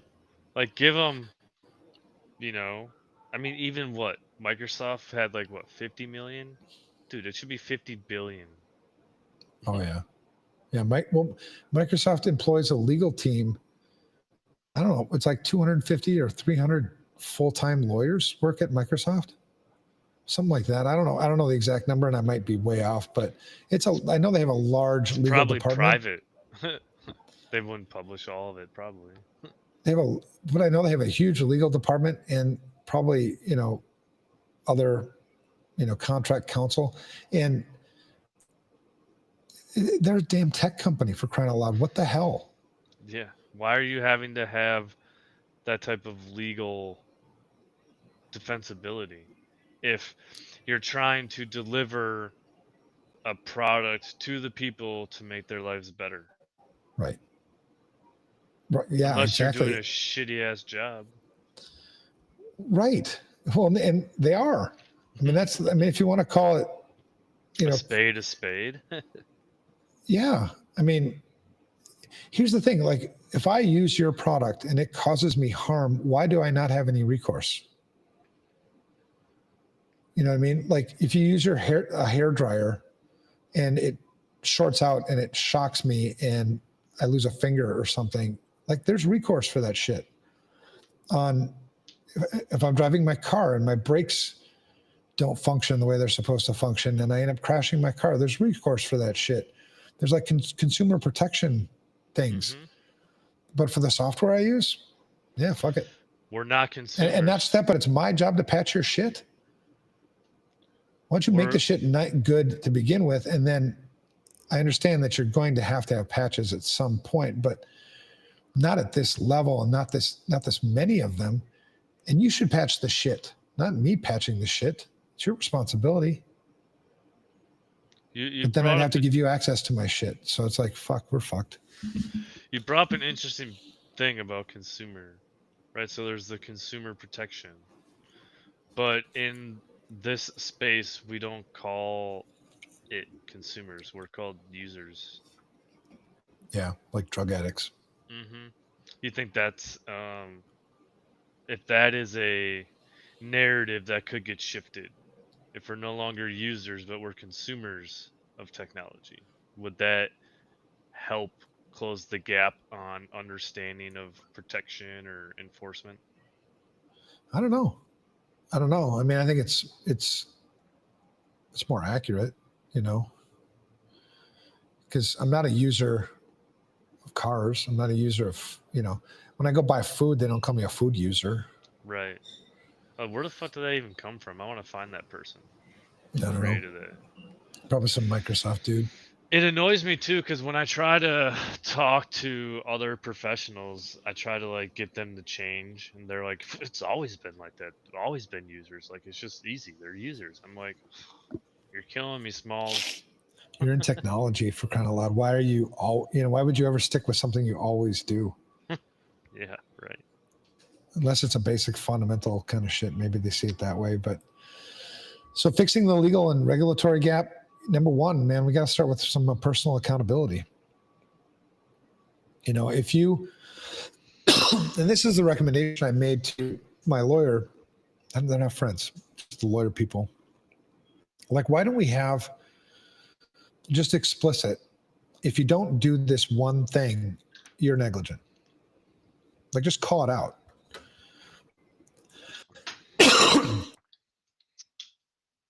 Like, take, for instance, asset management. If your organization does not have an asset inventory, that's at least, let's say, 80% accurate, right? It's never going to be 100% because it's transient. It changes a lot, fine. But at least if you maintain an asset inventory that's 80% accurate or 90% accurate, or just put some number out there, at least it shows an effort behind it, right? You made an effort. You've got something, and you could always change it later, right? But why not say something like that? Like, if you don't have an asset inventory, meaning hardware, software, and data, that's at least, covers at least 80% of your assets or 90% of your assets, then you're negligent. If you said something like that, because it's pretty cut and dry, and you're saying, and make the board negligent, members of the board or the CEO or whatever. Well, that legal system doesn't operate on cut and dry. They like the ambiguity. I know. That's how you are able to have the defense practice and then the prosecution practice. If it was black and white, it wouldn't be a thing. Therein lies the problem, right? It's legal. I mean, I think if you were to bring this back, the entire accountability problem, if you wanted to point your finger at one community, that's where you'd point it. It's the legal community. Yeah. We have shitty laws, shitty regulations, and they're enforced like shit. They're interpreted like shit. It's just shit. And so there is no accountability at the end of the day.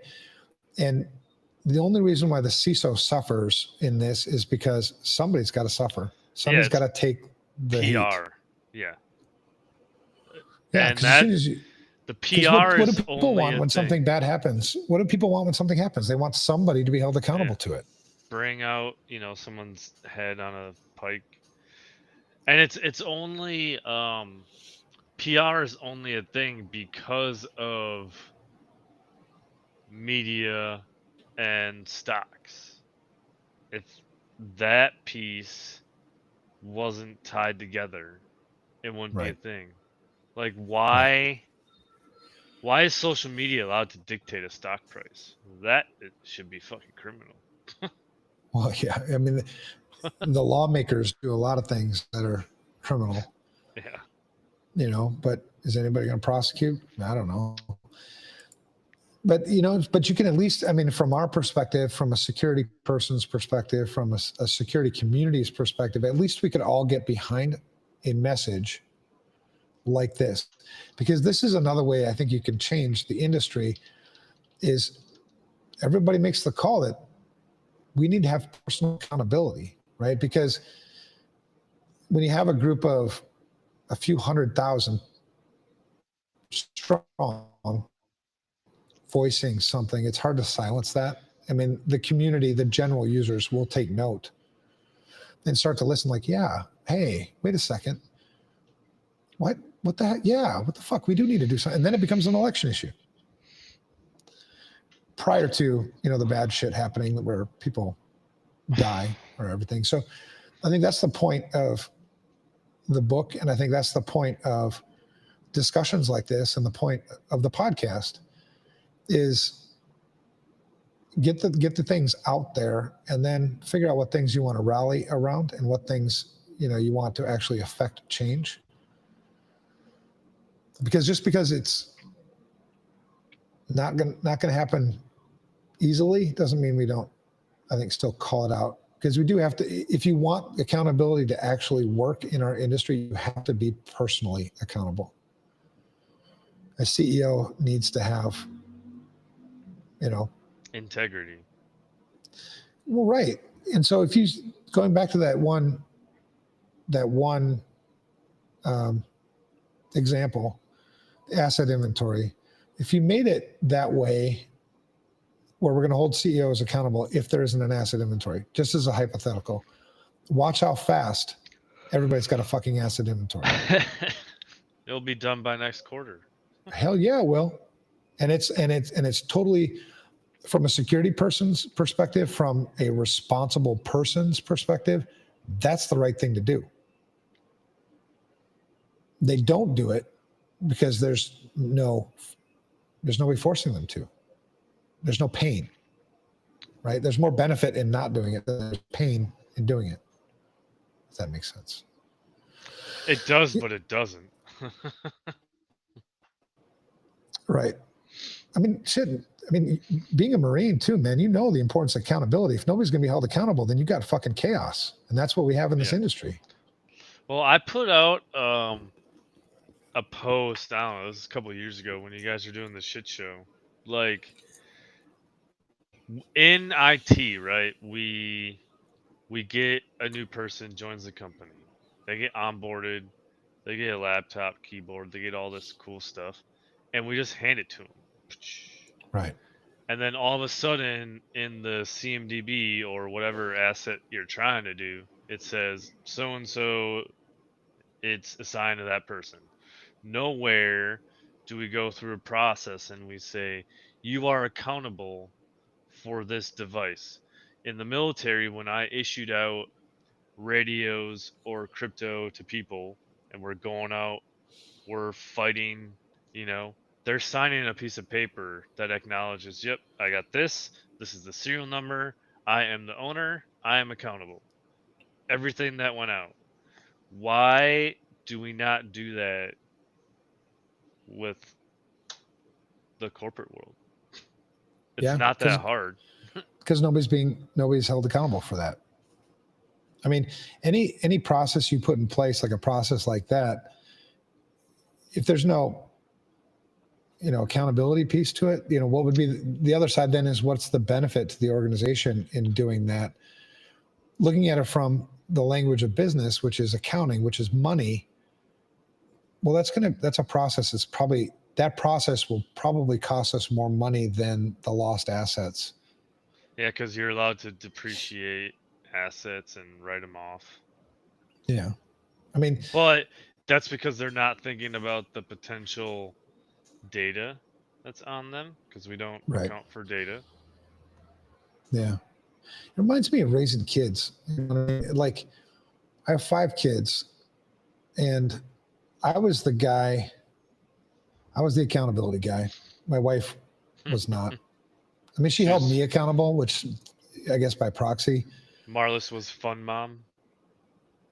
Well, just like, I don't know. It's like she would give them money. None of my kids not ever came and asked me for money. But they all, went to her, and I don't know. But with raising kids, like if you make, they teach, well, you learn if you haven't been paying attention as a father or a mother, like if you make a threat, like if you do this, I'm going to do this kind of thing. Like, here's the consequences if you do this, those types of things. If you're not willing to follow through, it's worse, if you don't follow through, because then when you say it again the next time, you didn't follow through the last time. Why the hell are you going to follow through this time? You know what I mean? Then it just becomes a total manipulation thing. And who's the one who's frustrated with all that? It's me, the parent. The kids are loving it. I think a lot of that shit happens, with a lack of personal accountability. If it's like kids, it says in the law, HIPAA, for instance, it says, which was written in 1996, 7, 6, whatever, that the security rule says you have to conduct an information security risk assessment of administrative, physical, and technical safeguards. But if nobody's enforcing that shit, nobody's doing that shit, Anyway, so personal lab, if you wanted to close the legal and regulatory gap, number 1, personal accountability. Number 2, some meaningful fines. A few $1 million isn't going to cut it for a company like, well, take Equifax. How much was Equifax's? Like 170 million or something. Yeah, so they exposed the personal identifiable information of 147 million. The company was fined 700 million. Oh, okay. Whatever. But that's how easy is it for Equifax to absorb that cost? It did nothing. Yeah. Stock price suffered for maybe a few weeks, maybe a month.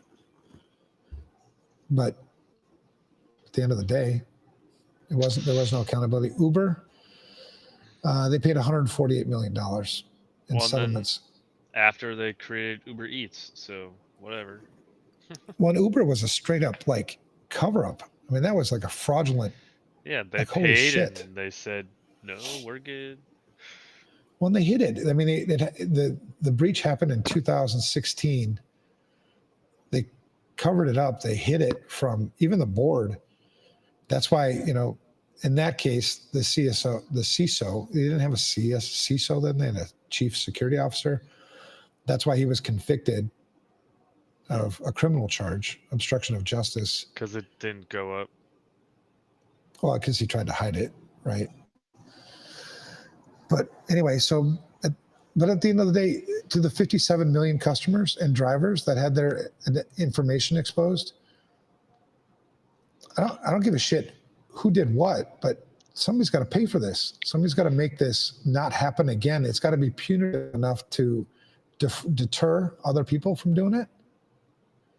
I don't think there's ever been a dollar amount in any one of the breaches that's actually been deterrent enough. Like, oh shit, we better actually do something now. Not even close. What do you think about the ongoing situation in the news, the Oracle news? Oh God, I don't know. That seems to be all over the place right now, huh? I know, and there's been like quite a few people messaging me on what I think about it. I'm like, I don't know, man. I'm not on the inside. What do you want me to tell you? All right. Not on the inside of that one. No, thank God. I don't. It gets to a point where it's like you don't want to be in the. I mean, it was cool in the earlier days being on the inside because it felt like cool to know things that other people didn't know. You're like, oh yeah, I know. It served my ego more than anything else, I think. But now at this age, it's like I don't want to fucking know. I don't want to answer the phone. I don't want to answer the email. I don't want to answer the messages. It's the benefit that I got to my ego wasn't worth the cost to my mental health, I don't think. In That's terms of probably fair. stress, Yeah.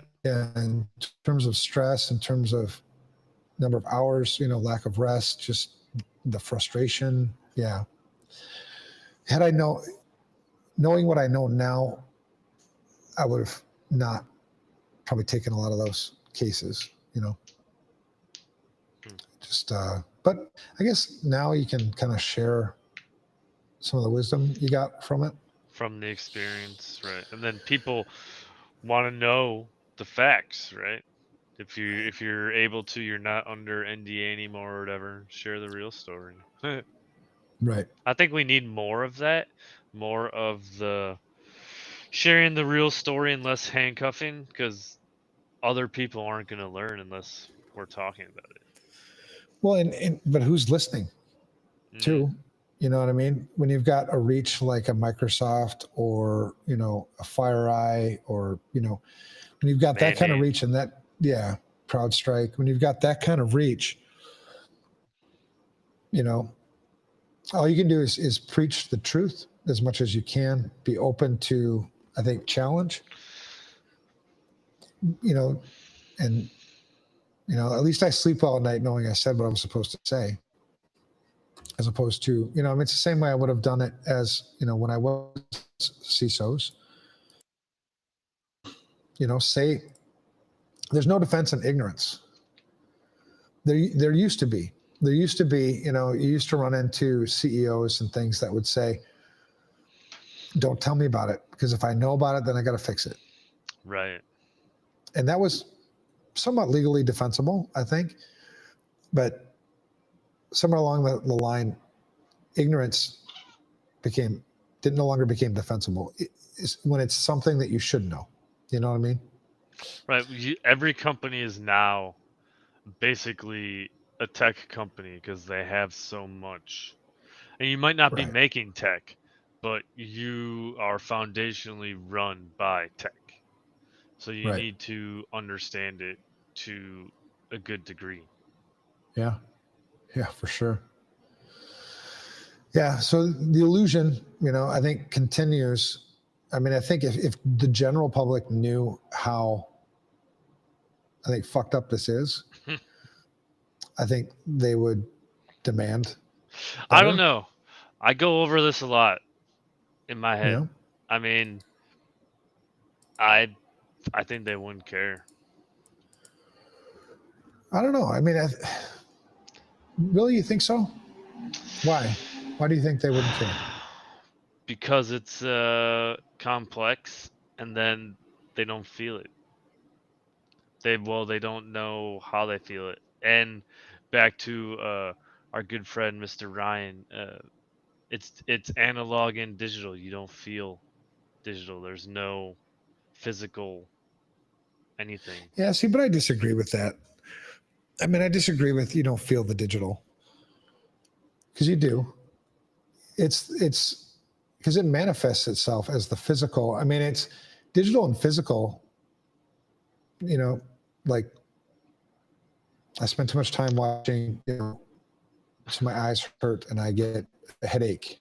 So I have to stop. Or, I watch pornography online and start to experience, sexual dysfunction with my mate or, whatever it is. It manifests itself. But do you think people are aware enough to tie it to it being technology that's doing it?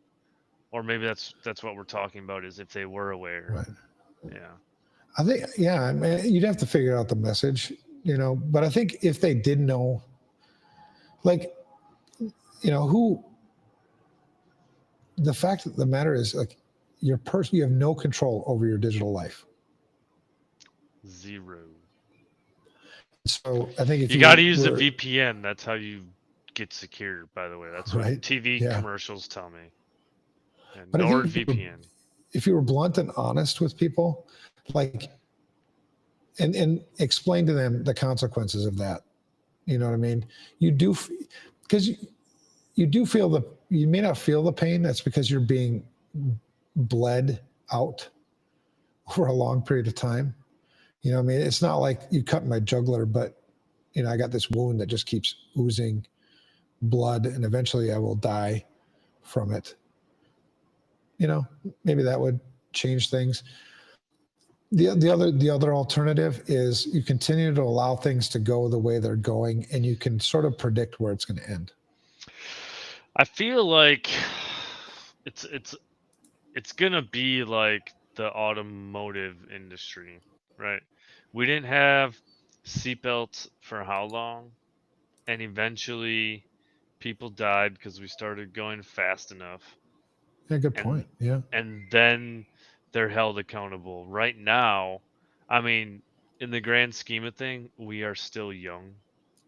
I mean, really not anymore, but we are still young. Right. So we're waiting, like you guys always say, like, we're waiting for that event, and then it will change.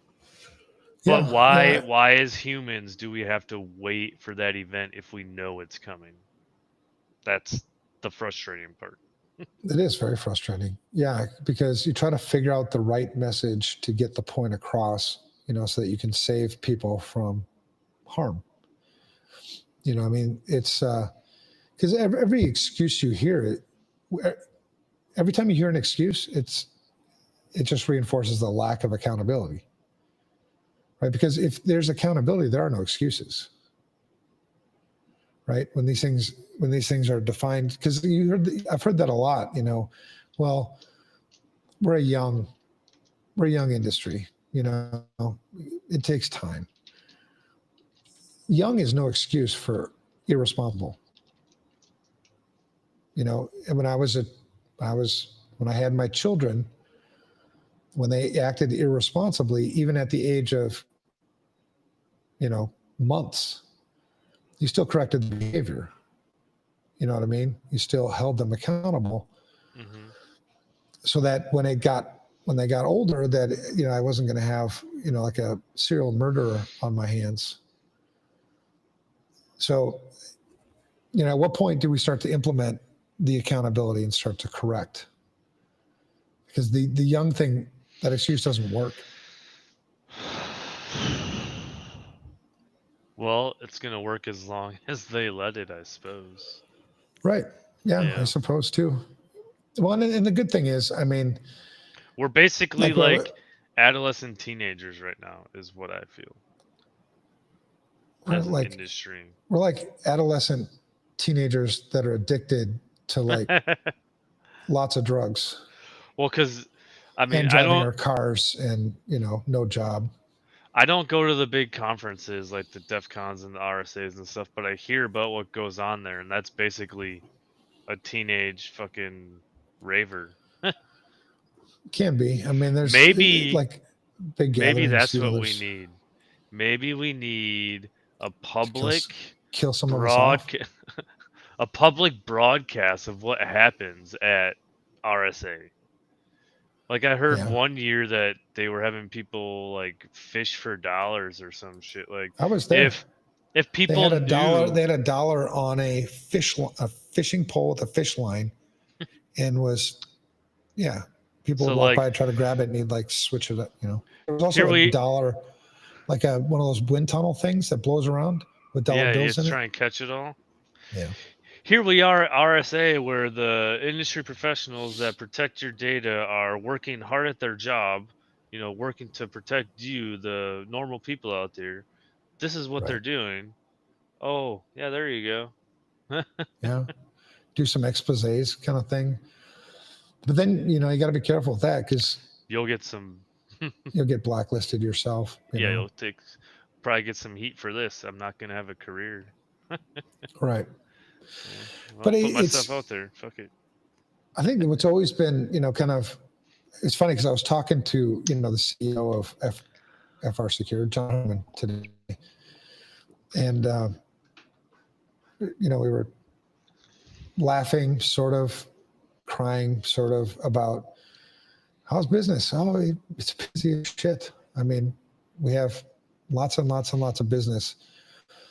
And it's like, it kind of sucks, honestly, because like you wish you had a little bit less business because you had more people who were doing their shit right.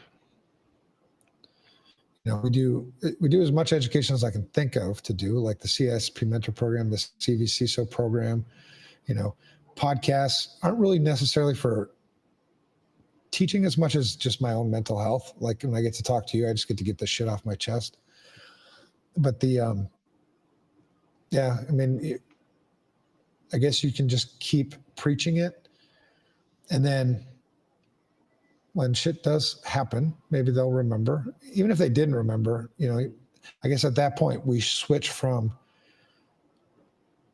protect yourself, stop fucking up, to, okay, you fucked up. Now let's help you out, Let's move on from here. Yeah. Because our incident response business is going through the roof too. And it's like both sides, man. Crazy. So anyway, examples: Equifax breach, 147 million Americans. The executives cashed out. I don't know if you remember that, but the executives, there were more, at least two executives that sold significant numbers of shares of stock a week before the breach was announced.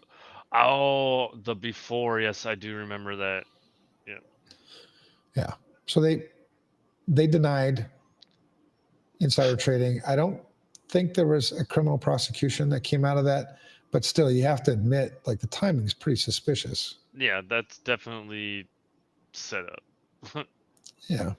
The CEO, Richard Smith, walked away with an $18 million pension. No personal financial penalties were assessed on him. He didn't have any. He did have to make a couple of trips, I think, to Capitol Hill for some Senate hearings, but how hard can that be? That's more entertainment than anything else. Take your private jet, get some lunches, stay at a hotel, yeah, whatever. Yep. The CISO and CIO were both forced out. I mentioned the CISO, that was Susan Malden, who, she had a banking background, a pretty strong one. She was from what I could tell and what I know about her, she was a pretty damn good CISO.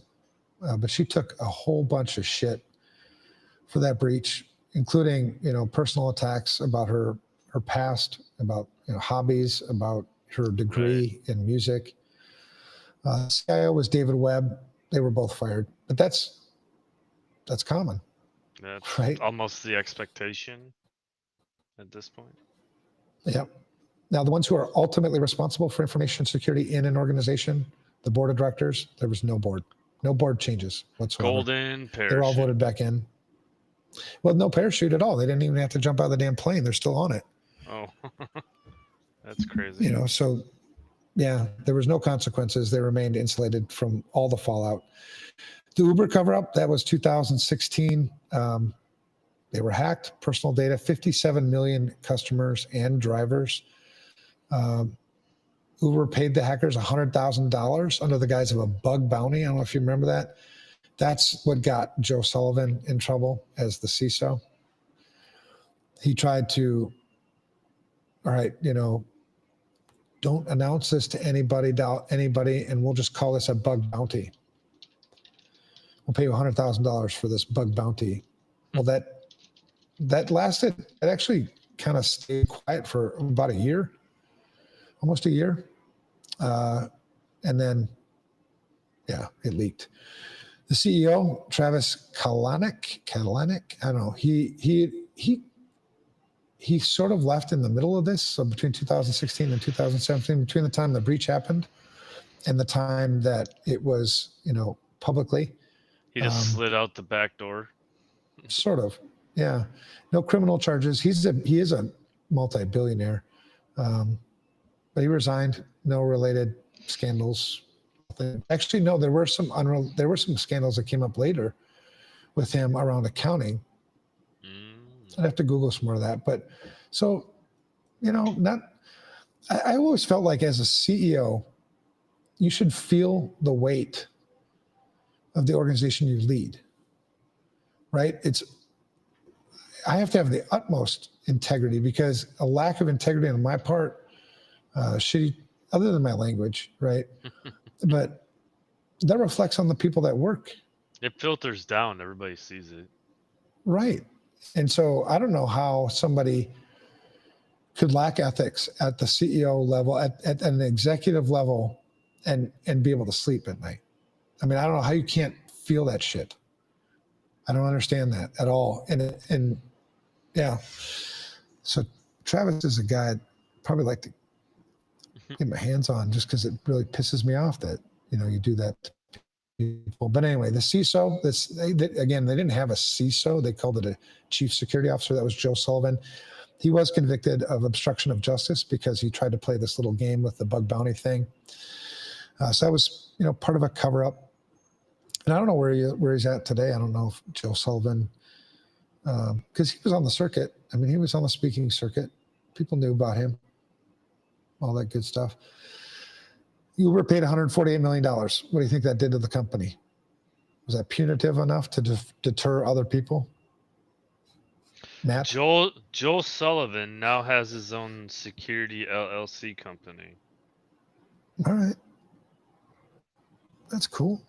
Oh, speaking, there was another a guy that I did.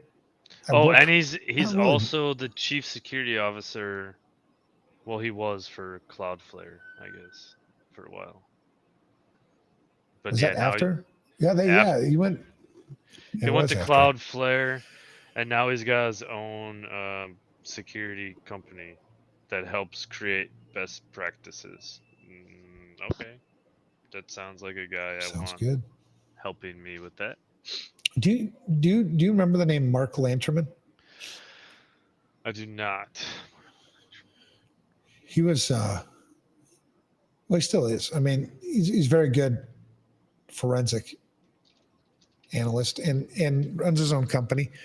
Been in hundreds of legal cases. But, so our paths had crossed numerous times. I stumbled across a news article last week that they're calling into question his credentials. There's allegedly, Hennepin County in Minnesota is alleging that he falsified some of his credentials. What do you mean, like which CISP or like a certificate or some shit? Or like job history? Both, maybe. And it's all allegations, and the FBI is investigating now. But so we were, and I sort of liked Mark, but he was kind of kind of an ego guy. But he, it'll be interesting to see what happens, because if they find out that he truly had falsified his either academic credentials, experience, whatever, that calls into question multiple cases, if not all cases, that he was an expert witness and provided, testimony or professional services. Yikes! That would suck. Is that a long list? Like, he's been around a while? Like, that's an exhaustive He's been list? According to him, he's been in thousands of cases. But if you just do the math, it's like, you can't do that many. Yeah. You can't do that many in a lifetime, man. How do you do thousands of cases? Right. You're just at the courtroom all day, every day. Right. Yeah. So maybe hundreds, maybe 100 or so. Yeah. Easy more to than, definitely. We call that padding a zero. Yeah. But Mark Lanterman, you should look him up. Mark, how do you spell that? Lanterman? Lanter, like Lanterman. Yeah. Lanterman. All right. Then the last breach I wanted that's in the book that's coming. Like I said, this is the draft of chapter 2. Change Healthcare Ransomware Attack 2024. It's interesting that So Change Healthcare was acquired by. Is this he's a United young Health. dude? What? No, there's Dude. a Mark Lanterman that's Do like. this shit after the show. Oh, sorry. Damn, man, you're like. I'm worse than you, I think. No. No. We're United cut from the Health same Group. cloth, man. Okay. Yeah. All right. So yeah, United. So this one, Change Healthcare, was acquired by United Health Group, and the method of attack in this breach was like, you could have done it. I could have done it. I mean, this was a trivial attack. It was super non-sophisticated. Of course, they made the case that it was sophisticated. That's the PR play always. And so they paid the ransom, right, to get things unlocked and whatever. And then they got ransomed again by another group. So basically got hit twice. So if you're not negligent enough on the first one, how about the second one? And so they paid the ransom so they could get the shit back running again. But there was still disclosure of the information because they had exfiltrated the data. So, I mean, this was a complete shit show. And the thing that really sucks about it is during the actual, what Change Healthcare does is they process, I think, healthcare payments. Yeah, for like things. A bunch of places. Yeah. So they had a whole bunch of pharmacies, clinics, hospitals that couldn't give out. They couldn't process payments. So they were all fucked. And then the patients, it was their medical information. I mean, it was like the most sensitive information there is about you online was leaked in that breach. And they originally got the numbers wrong, and then they got it wrong again. Turns out, I don't know what the final number is, but I think it's like 100 some odd million, 120 million people. So it's the size of Equifax, basically. Yeah, but it's different data. My financial, when you get my financial data, you get my social security number and, whatever, I'm not going to die from that. I mean, it's a pain in the ass, to recover, but you can do it. When you take away my medical information, because the way you handle that, when your social security number gets breached, you have to get a new social security number, right? Once data is leaked, it's leaked. You don't get it back. The only thing you can do is change it so that the data that the attacker has is no longer valuable, right? And so I can do that with my social security number. I can't do that with my health data, right? The fact that I had cancer in 2000, what year was that? 19, 20? I don't remember what year. But the fact that happened, right? I can't change that. It goes into part of my diagnosis, right? When I go to the doctor the next time, or like things that I might be allergic to, right? I might be allergic to certain drugs, certain, whatever. Yeah. So that's the shitty thing about medical information that gets lost or stolen. And another thing about how do I change? I mean, I can't change it, but there's also no central sort of repository like there is with, like the 3 credit bureaus. It's all over the fucking place. So this one really pisses me off because this is an organization that definitely has the resources to do shit right. Oh, yeah, for sure. And if anything, in this political climate with what people, all that shit going on, holy crap. Yeah, it pisses me off. But anyway, Andrew Whitty, that's the CEO. He's still there. I don't think there's anything. He got called on Capitol, called to Capitol Hill a couple times, but ain't nothing gonna happen to him. He's bulletproof, untouchable. So he retains his position, testified for Congress. There's not going to be any personal accountability on his part. I always thought, like, as a CEO is responsible for every single thing that happens within the organization, right? So the fact that, no accountability pisses me off. The CISO was Steve Martin. He wasn't fired, but he was repositioned. He was kind of silenced and moved into another just sit place. over there. Yeah, so he's got this token role of chief restoration officer is what he is now. Oh, that sounds cool. Chief restoration officer. Yeah, so no longer CISO. And then they hired a new guy that's come in as the CISO. Board members, untouchable. Nothing will happen to them. Who paid the price? Who pays the price? The patients. I do. You do. It sounds like you may not feel the pain, but imagine being misdiagnosed when you go into the hospital, or a doctor making a on how to treat your disease based on somebody else's medical information. That's life or death kind of shit, It's hard to think about. That's how bad it is. When I brought this up once at a talk, we had talked about, the types of information that I'm the most, I guess, unhappy about, losing or whatever. And I mentioned this, and somebody came up to me after the talk, and it was a lady who went to the doctor only a couple of months before I gave the talk. And the doctor, when she came in, the doctor asked her, "How's the baby? How's your daughter?" And she's like, "What?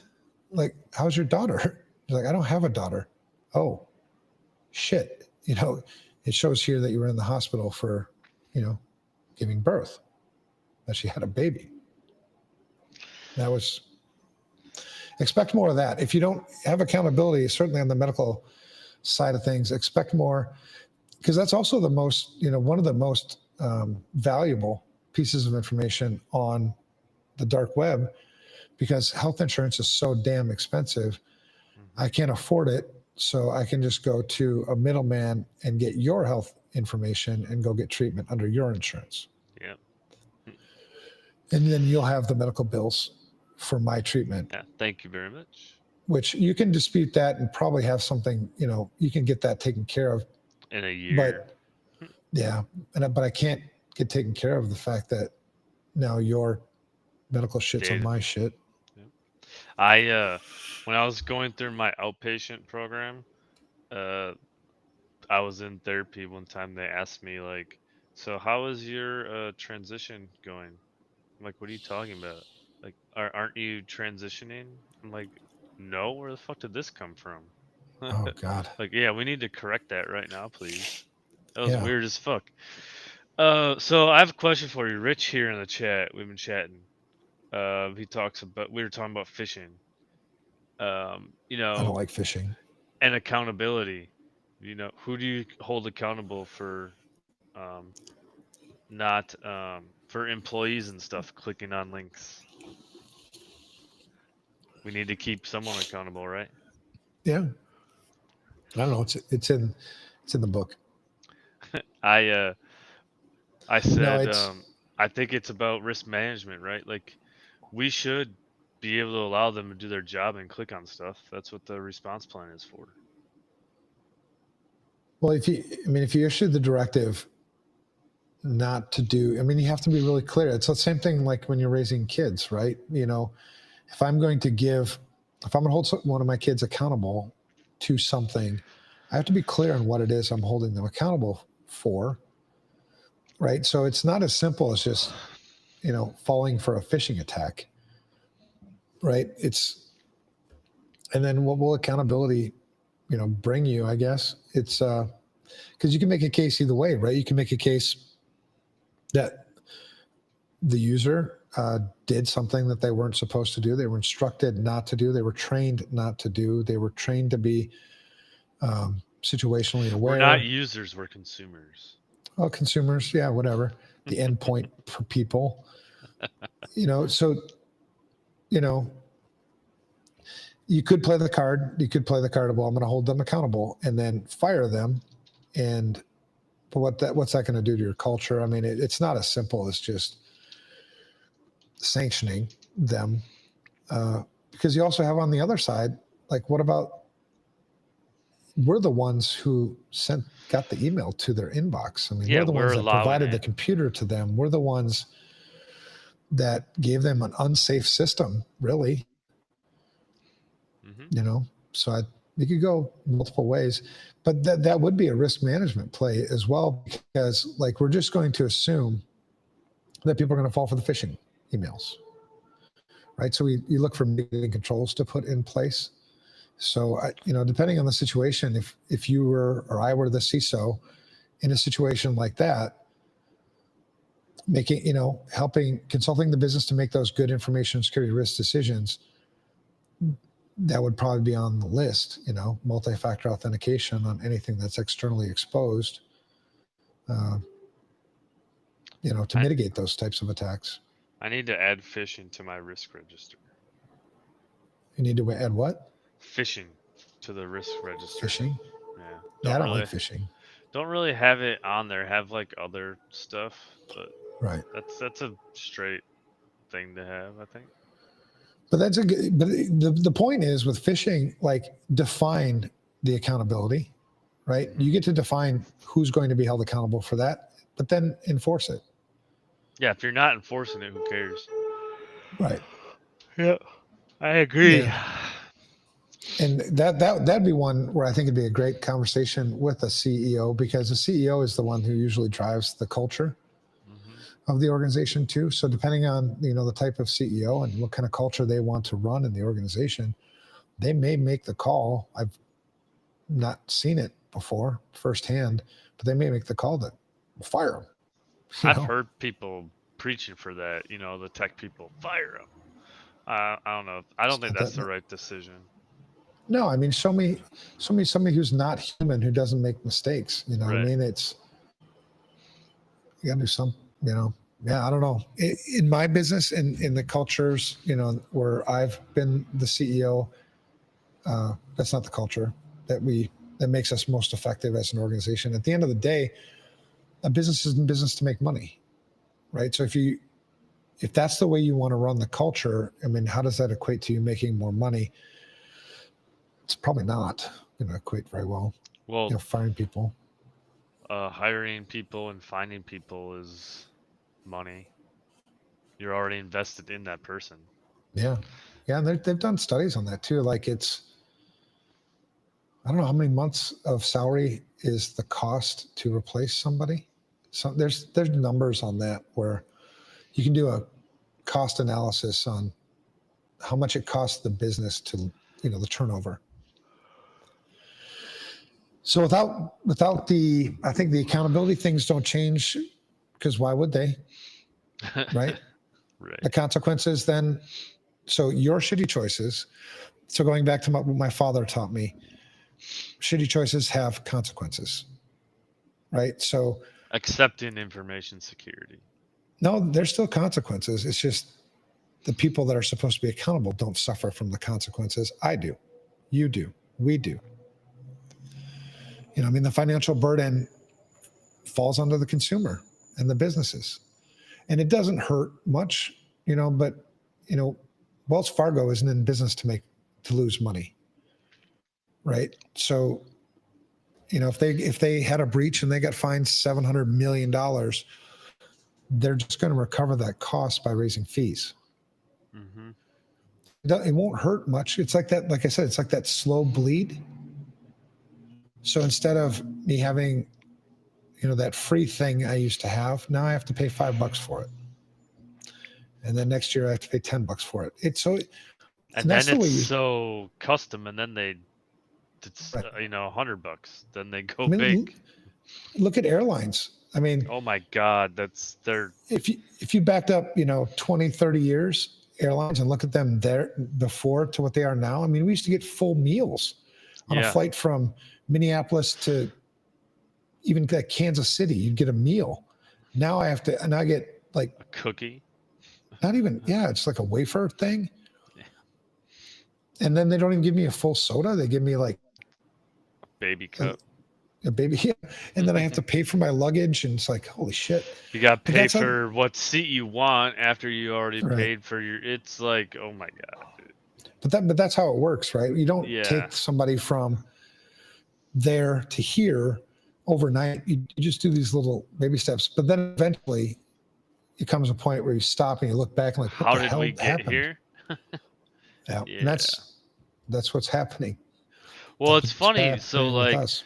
You used to be able to like just walk right into the airport, right? Get on the plane, then we had the whole thing, and then it was like, a Oh nightmare to God. get through. But now you pay a couple bucks and you walk straight through pretty much with, pre-check and shit. We should do the next episode on the number of civil liberties we gave up Removed. after 9/11. Oh, that would actually be pretty fun. Yeah, maybe we'll do that on the next episode because people don't realize it. Like, holy shit. You don't have nearly the rights you used to have anymore. It's kind of crazy. Or the ones that we do have, we forget. Like when TSA tells you need to do the biometrics, you don't, Right. because it's not mandated. But yeah, they just use their power to make you scared. Totally. Yeah, we'll do the civil liberties one next That'll week. be cool because it's not like a a security related thing. It'll be an off topic fun thing. Yeah, which is what this. I mean, it's InfoSec cool. to insanity. So I'll share some of the insanity shit too. We are going insane, I think. Yeah. Awesome privacy. Okay, so all that other stuff. So anyway, the call to action in the book. I mean, there's a number of things that we need to do. If we actually, it can't be one person. It can't even be a small group of people. It's got to. If we want to do something about this, it's almost like, as a CISO, you consult the business to make good information security risk decisions, and then you implement those things. It's like here, you consult the reader, to make good information security risk decisions. So here's the consultation, here's the recommendations. If you don't want to do it, then fine, keep playing the victim, be the victim.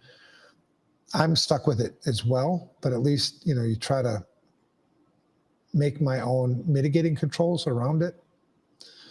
Because it starts with awareness. I mean, all of information security starts with situational awareness, understanding the situation that you're in, understanding the vulnerabilities that you have, understand the threats that apply to those vulnerabilities, and then act accordingly.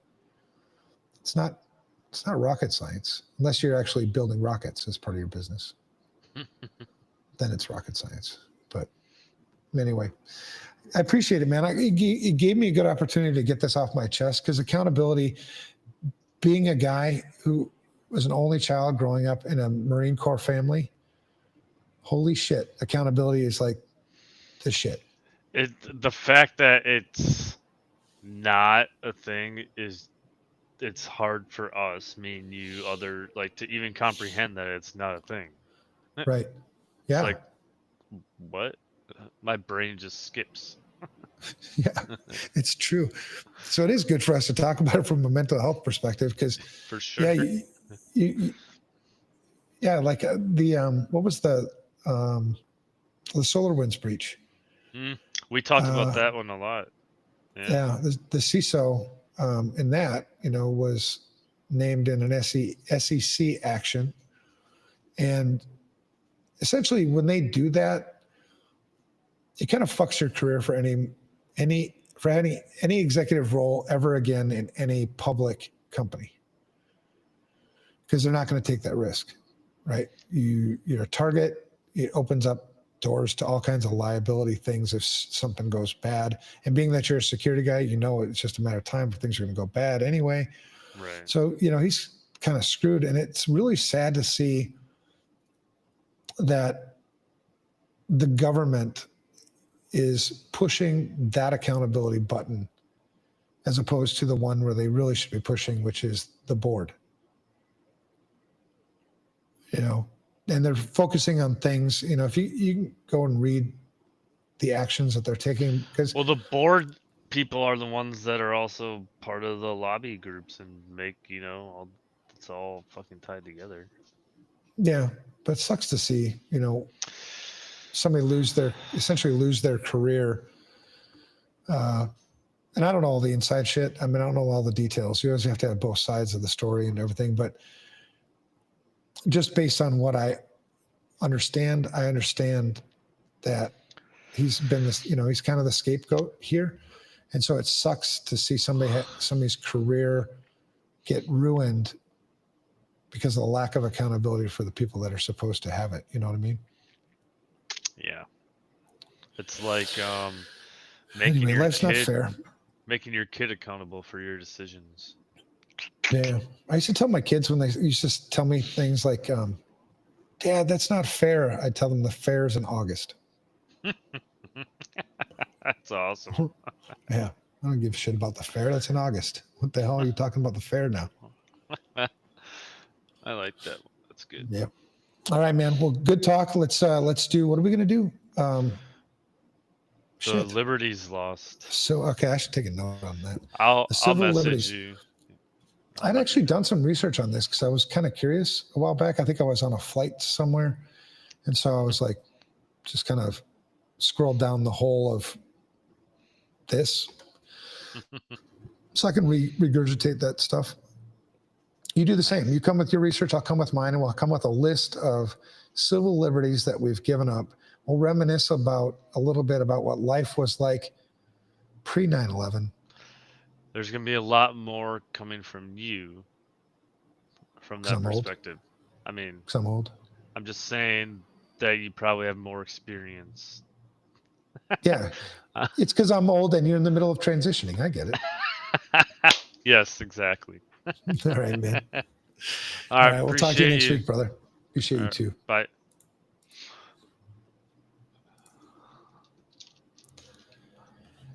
All right.